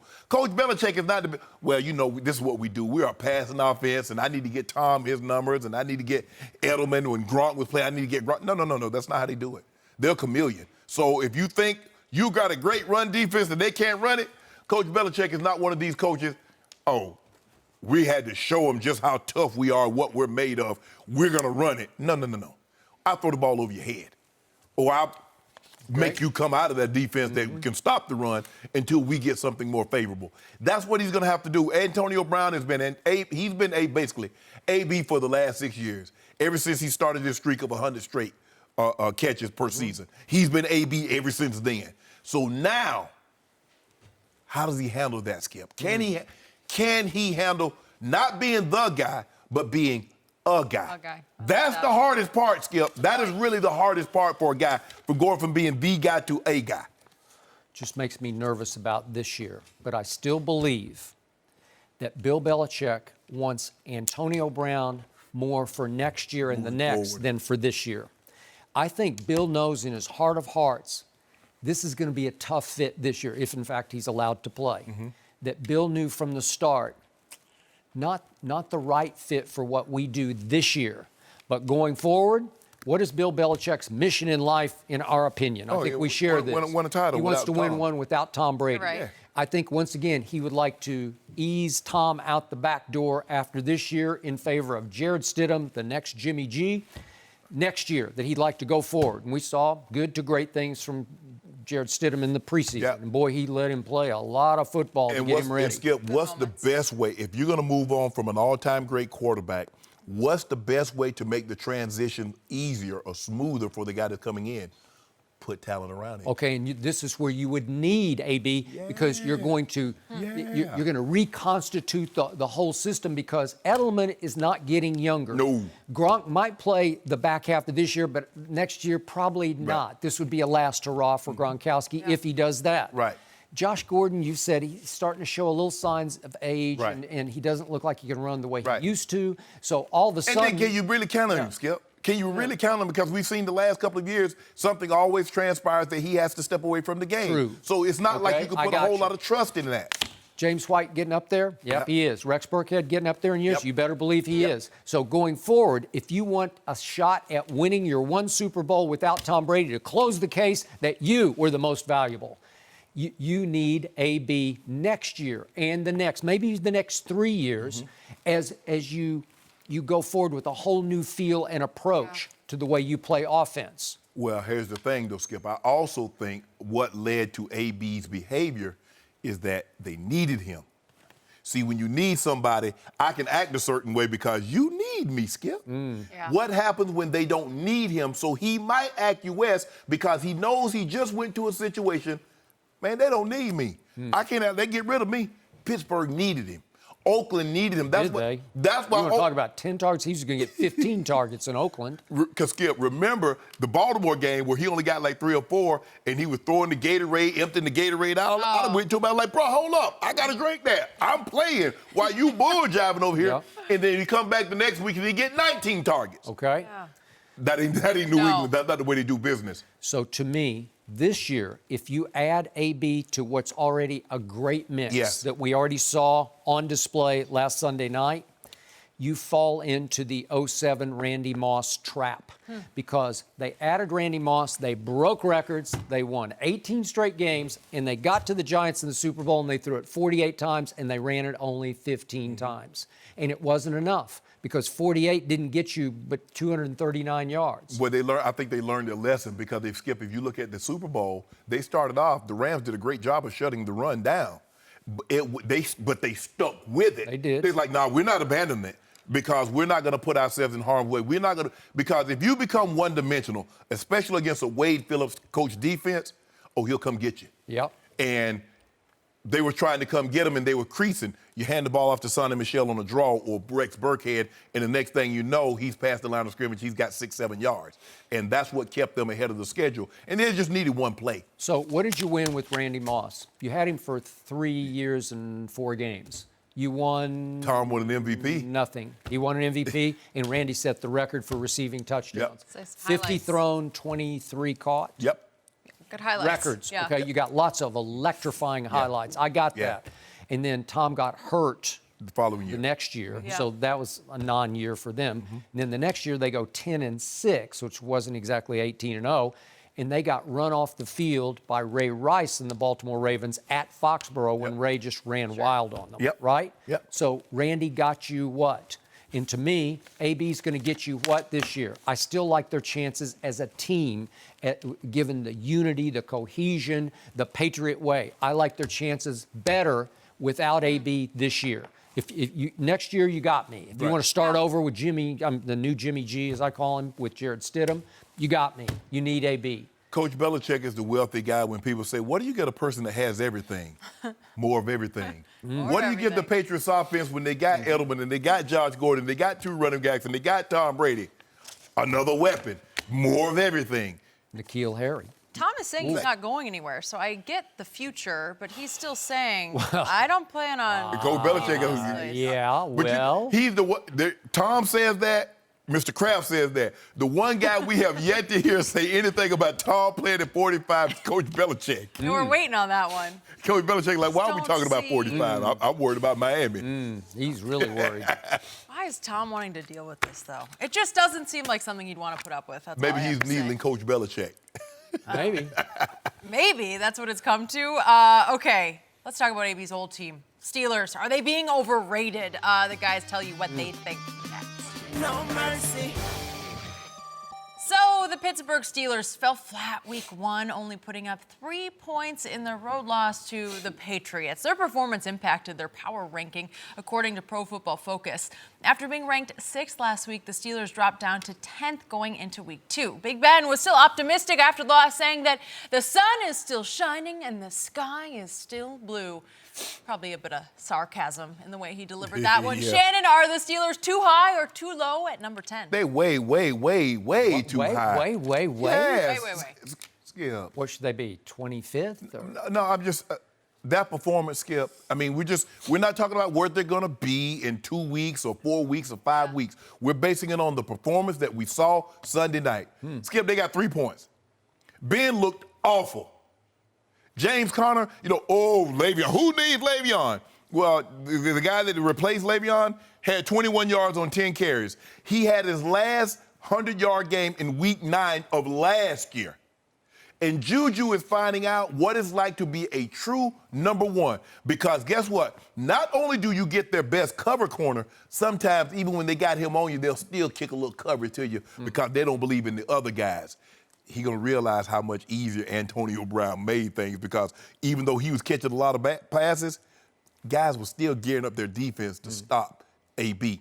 And the defense, that's always been my concern because I've always felt their back end wasn't very good. And then when you have the guy, everybody just running Scott. I wonder who's the term Scott-free. Who is Scott? And when did he get free? But I'm just saying, Scott. I always wonder who's Katie and when did she bar the door. Exactly. So all these, they had to come from somewhere. So Scott got free somehow. Yeah. But in this case, Scott was Edelman, Scott was Josh Gordon, and Philip Dorsett. And they had receivers wide open all day long. I just don't think, Skip, that you lose a game that badly. You play that poorly on both sides of the football, you should only drop 4 spots. I believe one of the more impressive wins were Green Bay going on the road and beating Chicago, a team that, 12-4 last year, won the division and won that game, and Seattle, Tennessee, going on the road to beat Cleveland with all this hype. Oh, good luck for your MVP, too. your MVP. Oh, wait, how many weeks have we played? No. We don't play with enough. Oh, really? It's over? I don't know how you overcome that. Well, we'll see. So, I'm going to say this one more time. Sunday night was way more about New England than it was about Pittsburgh. Fair. Pittsburgh got dismantled in ways I've rarely seen a good team, and they are still a good team, get dismantled on full display in a solo stage Sunday night game. They got dominated every way you can get dominated, and they didn't self-destruct. It wasn't like a Jameis performance where he just starts throwing it to the other team.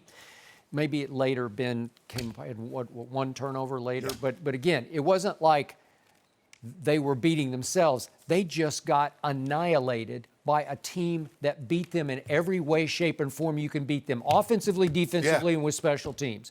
Every way. They had to be on the flight going home looking across the aisle at each other like, are we that bad? And Mike Tomlin's got the challenge of his coaching career right here, right now, to try to pick that team psychologically up off the mat and get them ready for a home game against a team they should beat, but with a really dangerous quarterback who will battle you to the wire. Yes. And they battled to the wire, and they held off Cincinnati at home. And yet the spread for this game has been Pittsburgh by 4, and it has creeped up to 4.5. It's been as high as 5. So the point is, there's some out there in the betting public who still say, well, wait a second. Pittsburgh is still Pittsburgh. They are who we thought they were before the year, which was a pretty good team, a top 10 ranked team. Yeah, but they should have fell out of the top 10. After that performance, Skip. Okay, but maybe if you credit New England more than you discredit Pittsburgh, you should keep them at 10th. I think that's just fine. I still think they're a top 10 team. And I believe if they win this game, and I believe they will win this game, that they will take off. Because I got to tell you, this schedule, by NFL schedule standards, is pretty easy. Because look at their non-division games. The following week, they go to San Francisco. Can they win that game? They're just better than San Francisco. And then non-division games, they get Miami at home, Indy at home. They get the Rams at home. And then they go to Arizona, and then they got Buffalo at home and at the Jets. Those are non-division games. Well, I just showed you, you can win a bunch of those games. And obviously, you get Cincy twice, and could you beat the Ravens at home? You know, probably, and then you got the Browns. Are the Browns really all that we thought they were? I'm not sure about that. Could you beat them twice? You might be able to. Well, if you start taking care of business from this point forward, and you are the team I thought they were, I think you'll be a good team. I will bet you they will wind up in the final power rankings in the top 10. I will bet you. Well, they shouldn't be in that might be the case, but they shouldn't be here at this very time. They started out 6 and they lose the way they lost and dropped down only 4 spots. But look at Skip. Baltimore was 13th, and they move all the way up to 7th. Are we really that impressed with Miami? How many games do we really think Miami? I don't know. Yeah. Okay. So what do we see from Pittsburgh? We saw Dante Moncrief try to be sort of the second receiver that as Juju moved up the pecking order, right? And Dante Moncrief dropped 2 big balls that I'm not saying they would have changed the outcome, but they could have changed the flow of the game. Well, one was the 4th down was crucial. It was just crucial, okay? What did James Conner do? Last year, he had a really good year where most people conceded he's pretty good. Right. He may not quite be Le'Veon, but you can do it with him. You can work with him. Yes. What did he do? He goes 10 carries for 21 yards against New England. They couldn't run a lick. Vance McDonald, even you conceded before the year, he's pretty good. He's a good receiver. Plays the position he used to play, right? Yep. And what happened? He didn't catch a single ball until the final minute of the game when it was just straight garbage time, and then he caught 2 balls in the last minute. But they held him for all but the last minute with no catches. Chung had him in Alcatraz. Okay, all right. Well, there we go. So then we look at Juju had an okay game, but you're right. Now, Juju got them balls late, Skip Bayless. You but he saw caught seven that last drive, he catch 2 or 3 balls, and you look at it like Juju didn't do bad. But you look at when they needed plays, Juju was nowhere to be found. Well, that group, Pro Football Focus, ranked their receiving corps performance on opening weekend the second worst of any receiving corps in football. Okay, so I'll buy that. Yes. They weren't very good. Ben stunk. I thought Ben looked lost the whole looked night. awful. He was on his back foot. He looked. He just didn't look comfortable. He didn't look decisive. Can you imagine what he would look like if he wasn't refreshed? Going in the training camp all refreshed. He was refreshed. And the vibe that they had around the locker. Can you imagine? I want to see that energy next Monday. I want to see it. I want to see it the next Monday and the next Monday and the next Monday because you better be careful because that was 1 week, 1 shot against the best team in pro football playing at its best. Okay, all I'm saying is that 1 week they should have been out of the top 10. That's all I'm saying. And we'll evaluate it on a week-to-week basis moving forward. Well, I like to do it on what what you think the real strength of the team is. No. That's how you do a ranking. Oh, that's how I do mine. You can do yours however you want to do let you rank. That's why they don't let you rank anything. Oh, really? No. Well, I rank all the time on this show. No. I know how this show ranks. 1, 2. You lose all. What about me? I'm 3. 1A, 2. How about that? 1A. Yeah. Jenny, don't let him come between us. We the home team. He tried to come, but you tried to divide us. It's 1A. Thank you. Appreciate it. So go ahead, write them off. It's okay. I'm not writing them off. I'm just saying I don't believe they should have been 10 after the performance that they put on the field, especially all around. Offensively, they were Who's terrible. won on that list? The Patriots. Thank you. Case closed. Hold on. Next question. Chicago was number 7. They lost to Green Bay, who started out at 16. They dropped all the way down to 14. Chicago did. Yes. I'll buy So that. you mean to tell me Green Bay can only move up 3 spots after beating the number 17 in the power ranking? We're about to talk about Green Bay and Minnesota in We just are. a We're few going to minutes go there. here. Before we talk about that matchup, which I'm obviously looking forward to, we got to talk about the Cowboys because they trended too long. up We haven't in the talked last about them couple enough. of ratings. Yep. Are they not getting enough love? And Rob much Parker love. is here. He's going to tell us what he thinks. Buckle up. No mercy. The Week 2 NFL Power Rankings all agree that the Cowboys should move up after their win over the Giants. They moved up to 7th according to USA Today and 9th according to Pro Football Focus. Their Super Bowl odds also jumped to 16-1, up from 22-1, according to our friends at Fox Bet. Good sign. We're now joined by Fox Sports contributor Rob Parker. What's up? You are a good contributor around here. You always have a lot to contribute to the conversation. I saw how excited you were on Instagram and all that. You got You're going crazy. We got to have you here to talk about those Cowboys. In your opinion, are they being overrated after their Week 1 performance? Totally overrated. Shannon, you know what we call this? What? That win over the Giants? This is NFL welfare. If you were to take that win and you would go to the store, you couldn't get cigarettes or liquor. That bad. you know it. That's really bad. Yeah. That's bad. Yeah. But come on, the Giants are awful. Seriously. Awful. Awful, Skip. And just, they're at home. They get Zeke back, right? They have everything going for them. And if you want to watch the video, and I'm not, how many of those receivers were wide open, Shannon? Just wide open. Skip, you could have made those passes. That's how bad the Giants' defense was. You could have. And here's the other one before you celebrate. Dak Prescott with his second career 400-yard game, his second career 4-touchdown game. Ryan Fitzpatrick, who's a pretty bad quarterback in the league, you know? Last year alone, in 8 games, had 4 400-yard games. In 3 of those games, he had 4 touchdowns, okay? And Skip, the difference, I do look at who you beat and the level of the competition. To me, that's where I judge you. And in Ryan Fitzpatrick's case, 3 of those 4 400-yard games came against the Saints, the Steelers, and the Eagles. You look at this Giants win, and you're supposed to beat the also-rans and the bad team, so I'm not knocking you. I'll never poo-poo winning. So they won, tip your cap, but I'm not going to celebrate a big win over a terrible team, and that's what the Giants I ain't tipping my cap. Wait a second, Rob. Your eyes tell you the Cowboys are what kind of team? 8-8, 7-9, 6-10. 9-7, but they don't make the playoffs. Oh, boy, he's really. I'm being optimistic. fair. 9-7, but no playoffs. Okay. Yeah, I'm glad somebody came out here that was objective, and I tried to tell you that. Yeah. That was a bad team. Skip, you know the Giants are bad. You know it. They're going to pick top 5 again. That defense is terrible, and you lost 2 of its best players with Landon Collins and Olivier Vernon, and you thought they were going to get better. How? Is it my turn? No, it's not your turn. Oh. You ought to be ashamed of yourself. And you over there overreacting. We're going to the Super Bowl. The betting odds are down to 16-1. Yeah, because Vegas says, you know what? Because I heard the Cowboys win 1 game, and here come everybody dropping their $5 and $10 down. Or the Cowboys going to the Super Bowl. They want that money, No, that Cowboy money. They want it from the fans, like works. Skip Bayless. Beating a bad team at home, which the Giants clearly are. What do you think the Giants record going to be? 7-9, 6-10, 5-11. I think more in line with 5-11. And you over there doing handstand cartwheel, no hand backwards flip like Simone Biles. Which division are they in? Help me out. Yeah, your division. So that's 2 easy victories. Division rival. They ain't no division rival. Yeah. Okay.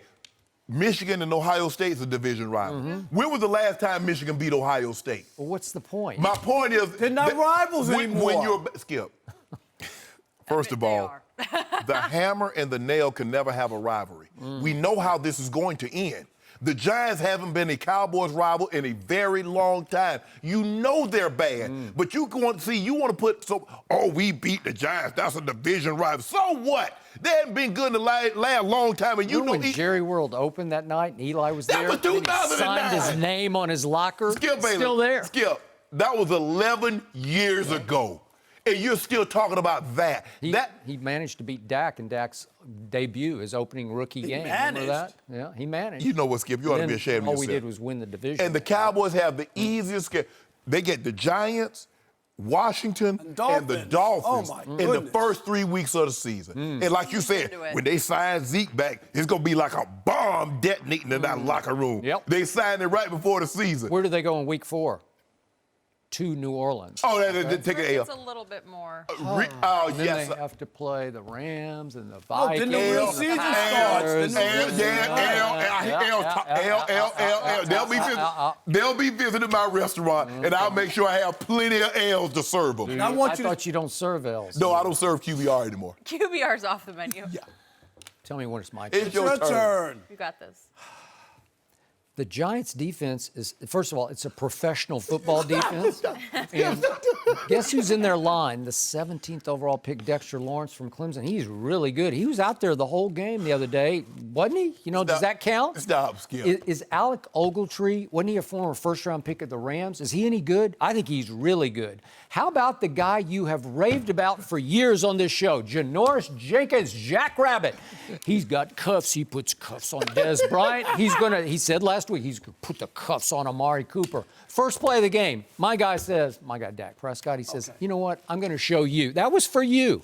He says, first play, let's run an out on Janoris. Singled up, man-to-man, boom, to Amari for 13 yards, just to say, Shannon, you got this? New day, new deal. Watch this. Okay. And then what about Jabril Peppers? I love Jabril Peppers. Really? He's a first-round pick. He was a 25th overall pick. He was in that secondary. Antoine Bethea, I've always respected him as a safety. He was starting out there. You don't think that's a credible defense? No. My offense is explosive, and it exploded all over the NFL and all over you and all over you. And I love that you're on the show today because my guys, my Cowboys, they watch our show, and they needed one big healthy dose of straight Cowboy hate right here, right now, just to get them ready for a dangerous game at Washington. You want to talk about blood rivalry? Arch rivals. You want to talk about a bad franchise that's been bad for 20 years. Kid Shannon, they haven't made the playoffs back-to-back years in like 25 years, the Redskins. You really going to tell me that they're a rival to the Cowboys? So this man across from me many times has told me that my quarterback cannot throw. You said he cannot throw. That's not what... Okay, so what have we seen for the last now 11 games, 10 last year, the last 10 games last year after he got Amari Cooper, he finally got a legit, bona fide, genuine, #1 ace receiver. I can throw it to that guy. I trust him. He loves me. I love him. we are connected. We're on the same wavelength. He never had that with Des Bryant. He took off over the last 10 games, not 2 or 3, 10 games. All right, but Skip, if that's the case, when the Athletic did that thing with the 55 executives and coaches, that came before the start of this season. So if they looked at those 10 games, how did they still have them as a third-tier quarterback with those 10 games you're talking about? What was the first anonymous quote that the Dak section, what did they use in the Athletic?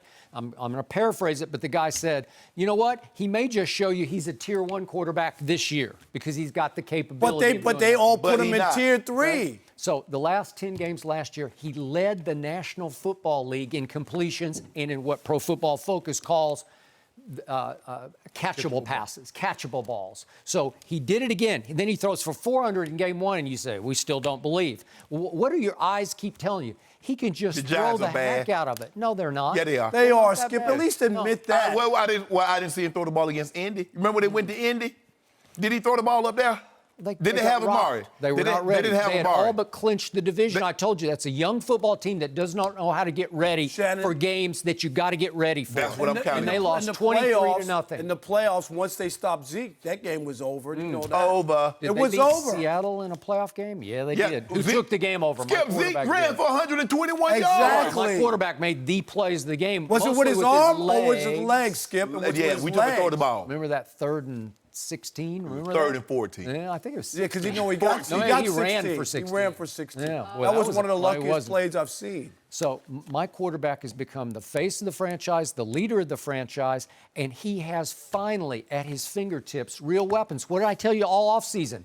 I told you Randall Cobb was a big upgrade. I like Cole Beasley. I like him, but I don't love him.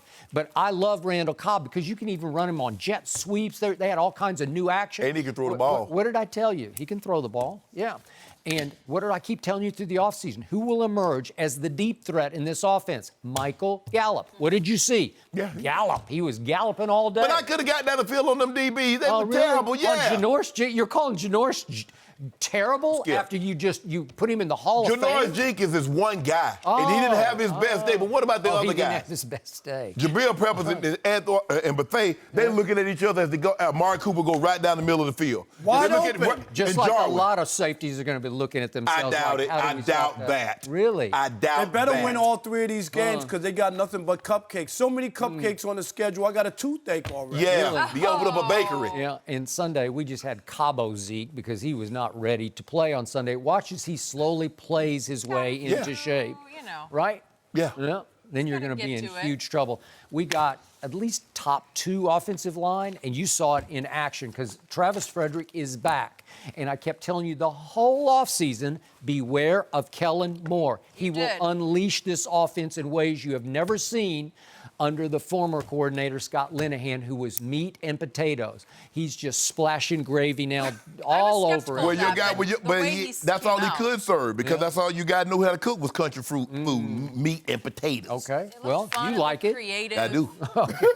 All right, Rob likes it, I know that. And we haven't mentioned the interview that Dak did with Aaron Andrews that we saw. I saw a confident quarterback, not concerned about any of the outside don't worry about that money. I felt like it was the most, I don't know, he came across so much sure of who he was for that team. Is correct. Well, and I thought that was really telling, though, about how he came across. But I know what's happening. Deep down, you're thinking, because you saw him in action on Sunday, and he threw with authority. So Skip, do we have confidence? Do we have a bet for this year? What's the bet? About just make the playoffs? They're not going to make it to the Super Bowl. No, we just got to make the playoffs. Wait, you just said the Super Bowl pick. You just said they won't even make it. No, well, why would I do that when you're on record before me? You said they will miss the playoffs. They will miss. I'll just make the playoffs. No, I want you said they're going to the Super Bowl.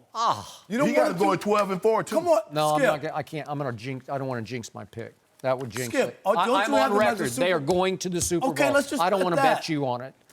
Better bet Why? You're bad luck. Trying to stir the pot You're over the there, one Rob. who already you said right off the bat. I picked them not to make the said playoffs. maybe 9-7. I got 9-7. I picked, Wherever they I play picked on the road in the playoff, I'm sending Jenny. All right, how about this? I'm sending Jenny to the game. They won't win the NFC East. Okay. They won't What's win the other division. bet we have that the Patriots won't win the AFC? No, they won't. Right.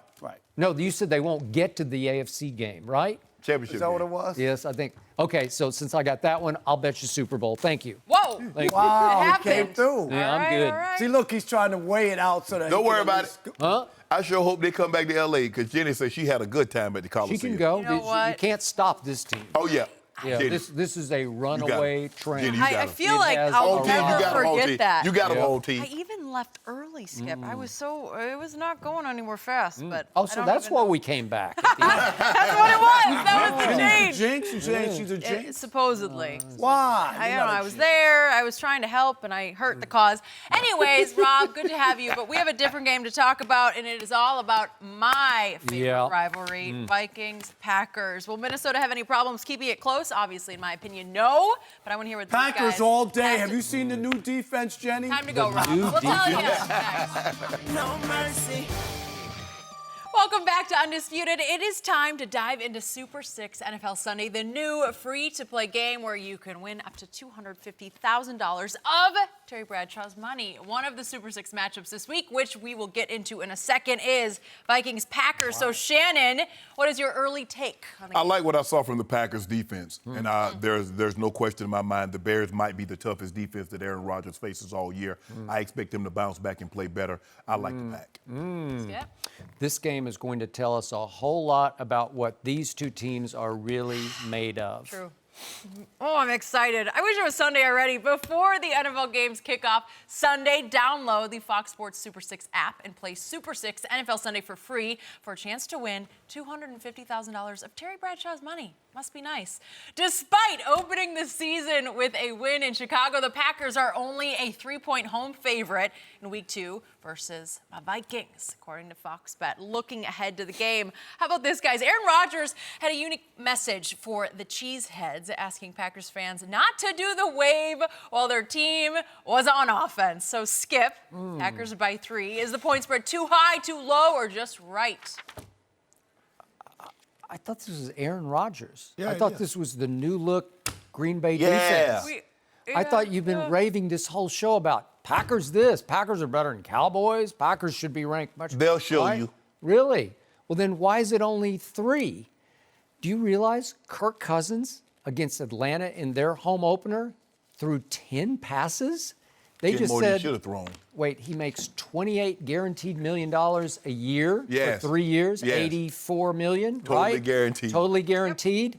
And they took the ball out of his hands in the home opener, and he threw 10 passes and completed 8 for a grand total of 98 yards. So we have Kirk Cousins versus Aaron Rodgers, and it's just 3 for home field. That's absurd because you're telling me that Green Bay has arrived. They are back. Pack is back. They're driving up. Really? They ain't all the way back yet. They driving up. They're pulling up any moment now. I told you I try to guess the spreads, and because I'm so affected by what the Hall of Famer educates me on, like day after day, I thought, well, gee, this should be Green Bay by 6 or 7, at least 6. Why not? Start. Hold on. What about the Cowboys? It's a 6-point. It was a spread. 6 points? I think it's 5.5. Why not? I mean, the Cowboys, that overwhelming victory on opening day. NFC Offensive Player of the Week. I Dak told Prescott. you. They saw what Case Keenum did to Philly. Whatever. Your team, your Super Bowl champs. It's just right. This is a division rivalry game, and the Minnesota Vikings are a formidable team. They play Are really they? good. Yeah, they play excellent defense. Zim got them playing. Gary Kubiak, my old quarterback, my old offensive coordinator when I was with the Broncos, is a assistant head coach, but he's in charge of the offense. That zone run scheme, what we saw last week against the Falcons, was in full effect. So don't be surprised if you don't see Kirk Cousins have the ball very much in his hand, because that greatly increases your chances of winning if he doesn't. So you're admitting that? What? So don't take the ball out of Kirk Cousins' hands, but make sure you have the ball in Aaron Rodgers' hands. Yeah, right? yeah, A-Rod. A-Rod. He's going to do big things. Boy, he just threw. He threw a party up there in Chicago, right? Yeah. We understand what the Bears represent defensively. Yep. And they did a great job. They did. They got some great pass rushes. You got Kicks and Mack and Floyd, and they're good on the back end. But Minnesota is very formidable now. They got a great front seven. Their back end, Xavier Rhodes has not been the Xavier Rhodes that got that big contract, that went to the Pro Bowl, was an All-Pro, but he's still formidable. I like their safety, but I just believe Aaron Rodgers is healthy now. That offensive line is healthy. The defense is where they're. You heard what Aaron. You saw him push Mike Pettin. D, baby, D. So as we speak, Mike Pettin is scheming. Let's put 10 in the box. Let's put 11 in the box. No. They don't throw at all, right? Hold on, Skip. They can throw. They still have Thielen. They still have Diggs outside. They still have Rudolph. How do you think Thielen and Diggs like that game plan? Look, they try to not win. so much. Hold on. They're going to have to pass more than 10 times. At the end of the day, we're trying to win ball games. Yep. We like winning, right? We like winning. Okay, so this might be our formula. Hey, I wanted to catch a bunch of passes too, but catch a bunch of passes wasn't winning me no Super Bowl. Wouldn't get me any further. So TD running, so you have to bite your lip. And so do you think Dalvin Cook gets another 21 carries for 111 yards at Green Bay? nah, the agreement gonna stop Not it. as easy to do. But it's not going to be from lack of try, because Cool's going to run the football now. They're going to run the football. Yep. They're going to be undeterred. You stop us early, like all of a sudden we're going to put the ball back in Cousins' hand and let him throw it all over the field. That's not going to happen. They're going to run the football, Skip. Just need him to stay. Boy, I see Aaron Rodgers winning this game 28-10. You know what, Skip? Well, come on. Well, Why you do that? Seriously? You told me he's back. He is. He's happy. He's healthy. Got him a new boo thing. Yeah. Danica Patrick. Got that whole It's thing not going new on. anymore. I feel like I that's don't think been it's It's like what, a year, going for year and a half, while. 2 years? Yeah, Okay, yeah. around That's still the for a while. honeymoon phase. Okay. Yeah. Yeah, that's So he feeling real good about that, everything? Yep. Got a new State Farm commercial? Yep. Healthy? We know about Yeah. those Good. around here. Although he finally had to share that State Farm stage with the other guy. Oh, my homeboy. Homeboy. Yes. That's interesting. Best quarterback in the football Mahomes right has now. a lot of lines in that commercial, like none. Whatever. Hold on. What about your quarterback? They got like 15 commercials. Yeah, he's good. He is America's Chunky quarterback. soup eats like a meal. 8 different Chunky? endorsements. Yeah. That guy's Dannon. He got a AT&T, Dannon. Pepsi. I saw, I think, DirecTV? sleep number. Yeah, got a beds. bed, sleep bed. Let your boy get one of them beds, Dak. Really? Oh, Now you're begging from Dak Prescott? What? The guy you ridicule on the trying to get show? watch deals What- over what are here you talking about? today. From him? What? I don't need anything from Dak. You certainly don't get anything from Dak. You don't need anything now. So, You need a victory. No, you need him to get you to the playoffs. That's what you need from Dak. so give me just an approximate score on this game. If you say it should be a 3-point spread, I'm going to go Pack 24-17. 24-17. Well, I said it should be a 6-point spread, and you'd say they're going to cover. So I think you just agreed with me. This spread should be 6. No. Skip, just Why not? because somebody wins more than the spread doesn't mean the spread should have been higher. Well, I'm just going on what all of your effusive praise of Green Bay early. I don't You say appreciate this it. is the best defense he might have ever had? Yes. Right? Yes. Okay. It's early, though, Skip. I'm not going to see. Look, I like what I saw. I believe First Cousins is a tad better than Trubisky. Now, Trubisky, maybe in the next 4 or 5 years, he'd probably be better than Cousins. might. But the question is, was that Green Bay's defense or was that Mitchell Trubisky? Yeah. Now, we're going to have to see as this thing progresses, as they start playing better quarterbacks, just how good this defense is. But I like what I saw. Just like you know that the Giants weren't very good defensively. But Dallas showed you enough offensively that you like what you saw, even though it was against a very porous. It's not porous. Yeah, it was porous. No, it'll show you. What, the Giants on that. defense? Yes. Show me what, how bad they are? It's just like what happened New England, Pittsburgh. It was more about Dallas being so good than New York being that bad. I don't really appreciate it. We got to get the Vikings here. This isn't working Yeah, for I know me, it's not Shannon. working. I don't What did I appreciate you believing in the Packers the way you do. Yeah. This is everybody got it. important to me on a personal level. Devontae Adams gonna have a big day. He's gonna have a bounce back game. Maybe. Scantling. Yeah, I agree. I look forward They to. should just have their way because once you're stuck with Kirk Cousins, you're Skip the Minnesota. Now you know what Minnesota does defensively, and Mike Zimmer calls a great game. He got that front seven is good. So we'll see. I mean, I love the fact that everybody's coming in this game relatively healthy. You know, sometimes last year they got Aaron Rodgers who was banged up, and he still pulled that thing out. You remember that, Skip? They caught Atlanta by surprise with their game plan, and I think Atlanta going home for its opener, I think they're going to bounce back and show you they're much better than they played at Mini. All right. I need a big game for Cousins. Guess who they play? Atlanta. I know who they play. I don't want to talk about it. You want to talk about it? Okay. Okay, I'm going to let you guys sleep on Dangerous this game. one, and if you want to change your mind, you definitely can. We'll get your official picks on that game tomorrow. You guys know where I'm thinking. So how about LeBron? He took an L yesterday. No, not really. Took an L. always Tell say you about it. No mercy.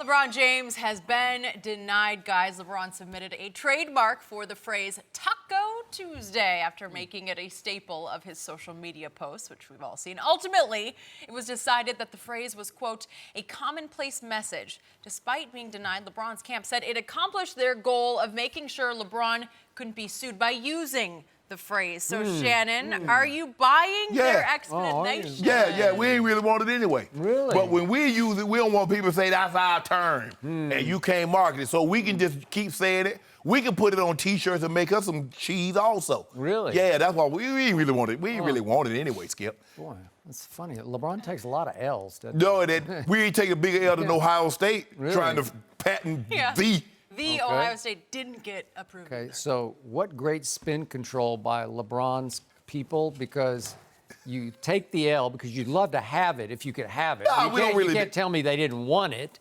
And then they say, well, we really didn't want it anyway because we wanted to get it declared as part of the public domain. And that way, nobody can sue us for using Taco Tuesday. Yep. So we can put it on paraphernalia and still make bread. Because who's known for it? I mean, I'm sure there are restaurants out there that call Taco Tuesday and all that. But now, LeBron James. Yeah. Well, now it's going to be Taco Sunday at Washington because we got Taco Truck. Oh, is he playing? Is he active? I don't know. Remember last week he wasn't active. He going to talk about, I guess Eli, I guess next time. He'll be all sad. We need him against Case Keenum, though. Taco, yeah. Not against Eli. I'm sorry, Skip. No mercy. Thanks for listening to the Undisputed Podcast. I'm Jenny Taft. Join us again at the same time tomorrow morning, 9:30 Eastern. We'll see you then. Fox Sports. One of one.